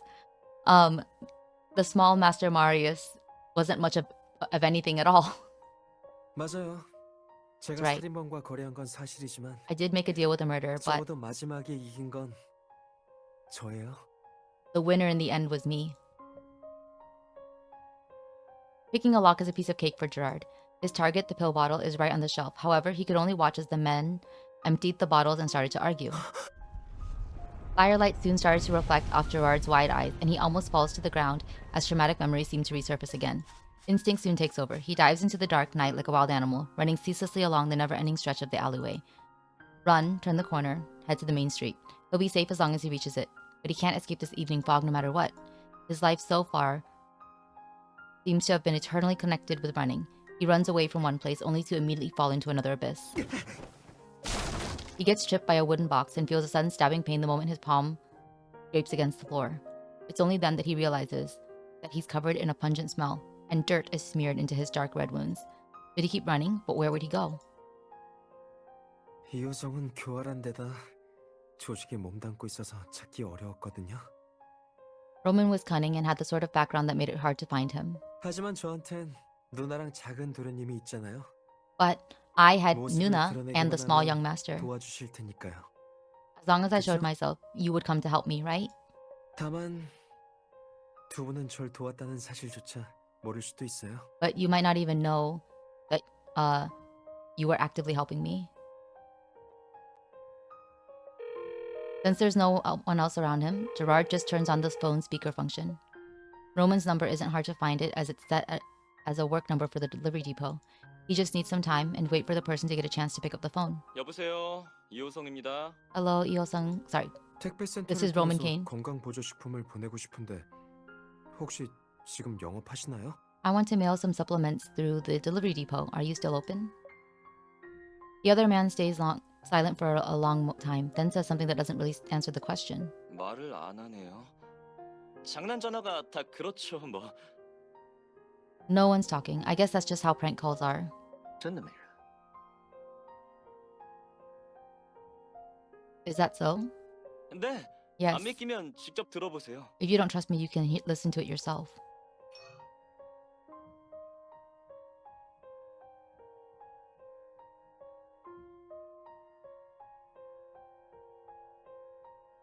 Oh. So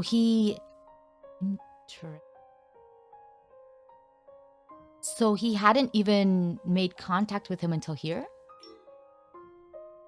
Gerard cooperates and stays quiet. He only leaves the alley when the call is hung up and his phone pings with a new message. 근데 정작 약을 구하게 되니까 무서웠어요. 안 무서웠다면 거짓말이겠죠. But once I got the meds, it'd be a lie to say I wasn't scared. 믿기지 않으실 수도 있겠지만 제 방법이 극단적일수록 그 사람한테 접근하는 데는 더 효과적이었거든요. You probably won't believe me, but the more extreme my methods were, the more effective they were at getting me closer to him. Yeah, that's probably what Marius was talking about earlier when he said who would get there faster, right? Who would reach the goal of solving the case faster.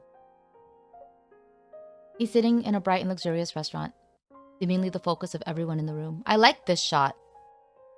The juxtaposition of the first scene with his hands scraped, and then this scene now with the pills. Also, dang, these are colorful pills. Like, were they trying to make Skittles? Will it hurt? But as long as he takes the medication, he'll win the entire game. The shadow of the upper half of the body lands on his palm, wavering like the fire he once witnessed. It was the same that night. The instinct to run away from danger almost immediately overwhelmed him when he saw the flames leaping up before him. He looks down at his hands, bony and covered in scars, then gives up on running away. Gerard, 왕래보다 더 관심 있는 일이 있거든요. compared to gardening, I care more about other stuff. 예를 들어 의학을 배운다던가 For example, like becoming a doctor. 심각한 병이나 급하게 도움이 필요한 사람들을 만나도 항상 동등하게 구해주잖아요. For example, they always help save those who are sick or in need of help without any bias. 변호사 누나, 제가 소년원에서 나오면 그런 사람이 될 수 있을까요? If I become an adult, could I... Oh, sorry, when I leave, not become... When I leave the juvenile correctional facility, could I become someone like that? He might originally have been able to, but compared to being a doctor, he has already decided on his path. Run, not towards where he's escaping, but back to where he came from. The cost of taking this path is turning his body into a sacrifice. However, compared to the future victory, the current pain means nothing. He will soon run farther than anyone and touch upon secrets that no one has ever revealed. A joy fused with a sense of victory fills his entire heart as soon as he thinks of this. He's too young and has too little he can make use of now. Therefore, self-sacrifice is the action he could most easily think of, and the only action he could take. 어쨌든 비밀을 누설하진 않았으니 전 할 만큼 한 셈이에요. Anyway, I didn't leak your information, so it's basically as much as doing my part for you. 호텔을 떠나기 전에 단서를 남겼으니 I left some 단서를 clues in the 통해 hotel room. 이 여성을 체포할 수 있겠죠. Then you would be able to arrest him. 나중에 봐요. See you? 아니지. No. 다신 보지 마요. Let's never see each other again. 메일을 여기까지 썼다면 아마 그때 전 이미 그 사람한테 갔을 거예요. I'm already at that place by the time I've written this far into the 다신 message. 저와 만나지 않길 기도하는 게 좋을 거예요. 제가 나타난다는 건 두 분한테 또 새로운 골칫거리가 생겼다는 뜻이니까요. You should hope to never see me again, because the moment I appear, you'll be in even more trouble. The message ends here.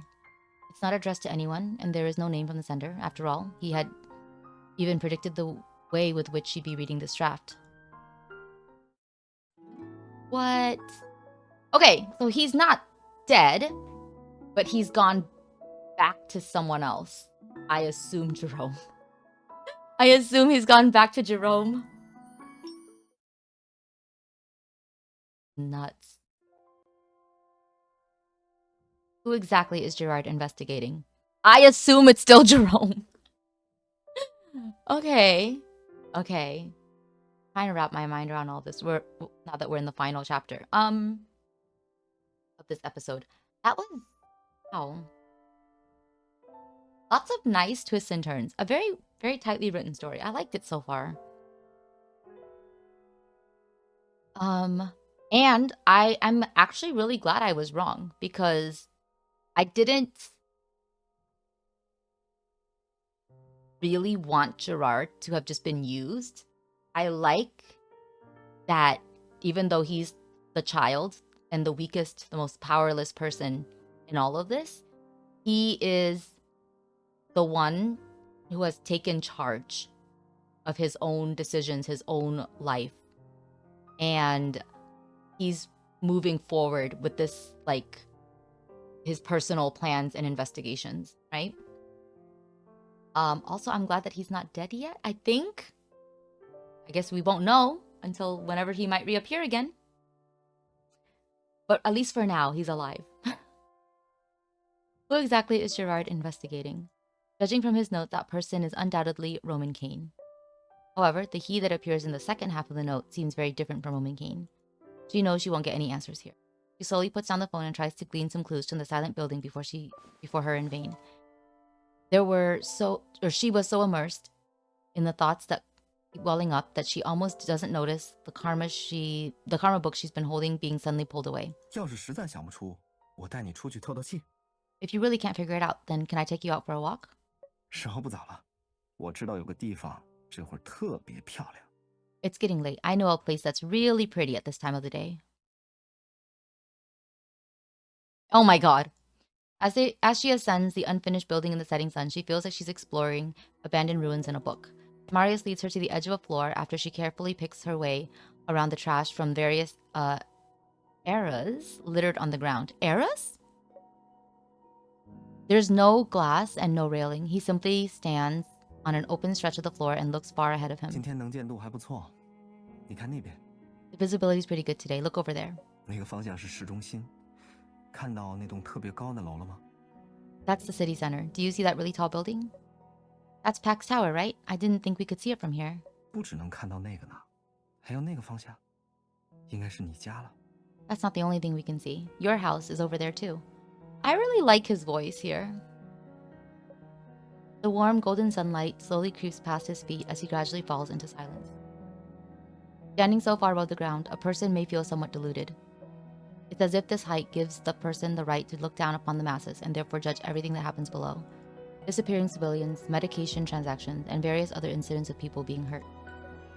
Can I really do nothing but wait until Gerard wakes up? 其实这几天我想办法打探到了葛蕾蕾的消息。 Actually, I got some information regarding Letta Gray over the past few days.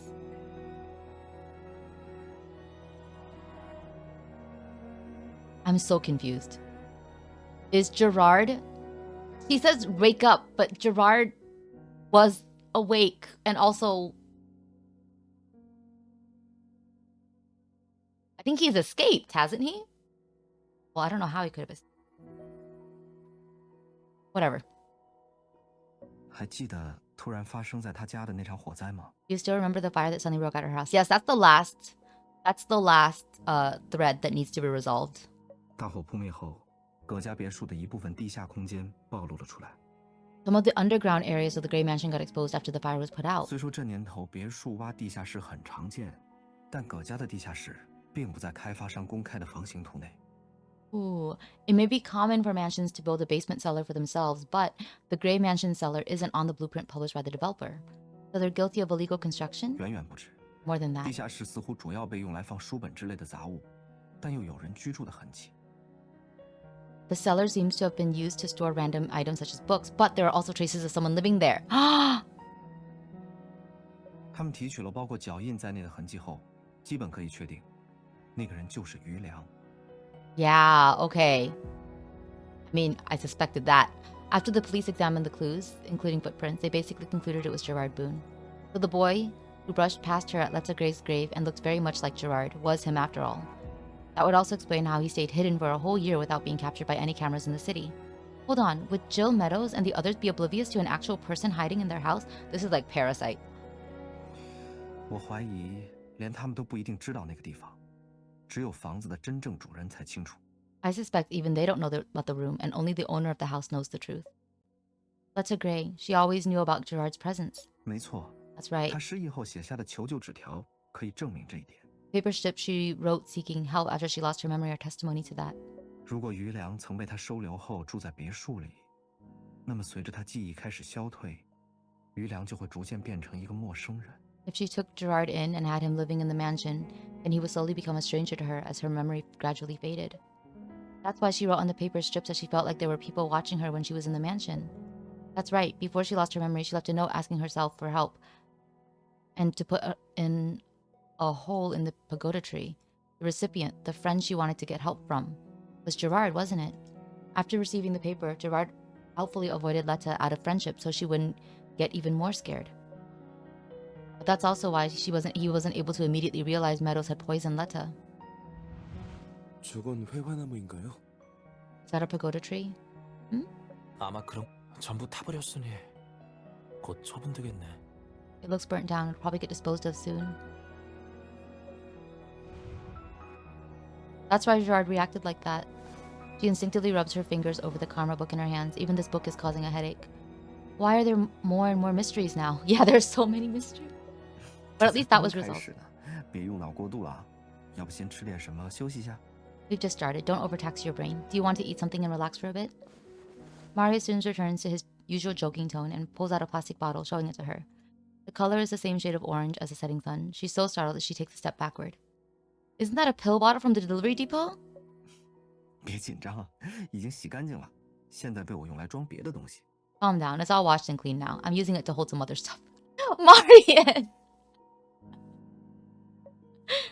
You're putting food in there? Is that really okay? 伸手。 Open your hand. She does as he says, but no candy comes out. Instead, a few thin paper strips appear. She quickly catches them and spreads them out one by one. Accidentally got touched by the fire when I was trying to cook. The paint for art class has almost run out. She flips through the paper strips. The handwriting is so familiar that she almost immediately recognizes it.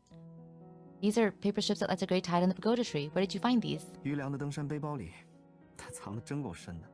In Gerard's mountaineering bag. He really hid them deep. But instead of notes asking for help, these seem more like the everyday troubles of a high school student. 虽然还没法向余良本人求证，但这些纸条大体上能反映一些他们之间的信任关系。 We can't ask Gerard to verify it yet, but these paper strips roughly reflect the trust and relationship between Letta and Gerard. 葛蕾蕾的死不仅让余良失去了住所，还一定程度上让他下定了决心。 Letta's death not only made Gerard lose his place to stay, but it also helped him make up his mind. 所以他才在目睹快递站大火的那个晚上，迅速制定了计划。 That's how he quickly came up with his plan after witnessing the fire at the delivery depot that night. It seems the dominoes are falling only because the girl helped someone. Her simple action has formlessly affected everything in this city, ultimately leading her here.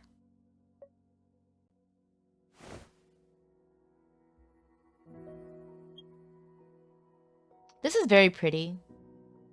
This is a beautiful scene.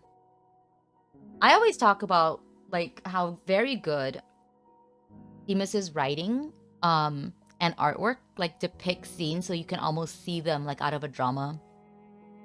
And I feel like this really shows that. Marius raises his foot and scrapes it against the concrete, then sits down without fanfare. It's as if he's already accepted he will be dirty as long as he stays here. Marius casually adjusts his posture, then looks out towards the boundless golden space before him. 还真是不能小看余良啊！ We really shouldn't underestimate Gerard. 不管他在查谁，查到了什么，应该都触及到了连我们都没发现的内幕。 It doesn't matter who he's looking into or what he found. He definitely touched on secrets that we still haven't even discovered yet. 我们这边可要加把劲儿了，你觉得呢，律师姐姐？ We need to work harder to catch up, don't you think so? He takes the title Gerard used to mess with him and repeats it, seemingly trying to cheer her up. She copies him and deliberately sighs as she observes his reaction.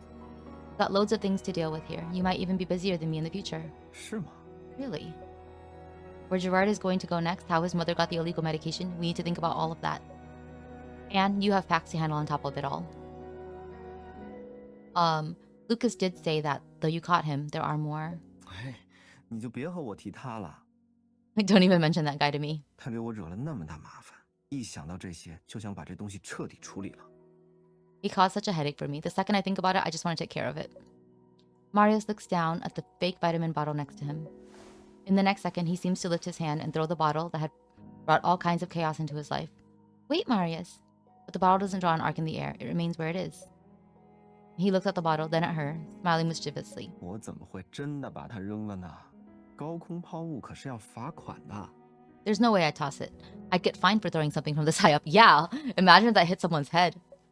更何况现在留着它还有用，说不定它哪天就会指引我们找到些什么。 Besides, we still have a use for it. Maybe it will lead us to something else in the future. 唯一的问题就是这座城市真的挺会藏污纳垢的，估计会花上不少时间。 The only problem is that this city is really good at concealing filth. It's gonna take lots of time to find everything. 说实话， Be honest, 我有时候真觉得，这底下有些地方烂得可以。 I sometimes think parts of this place are truly rotten to the core. For Marius, this location is like a microcosm of his entire world. While he is high above the entire city and will not fall, it's also a place he can't escape from.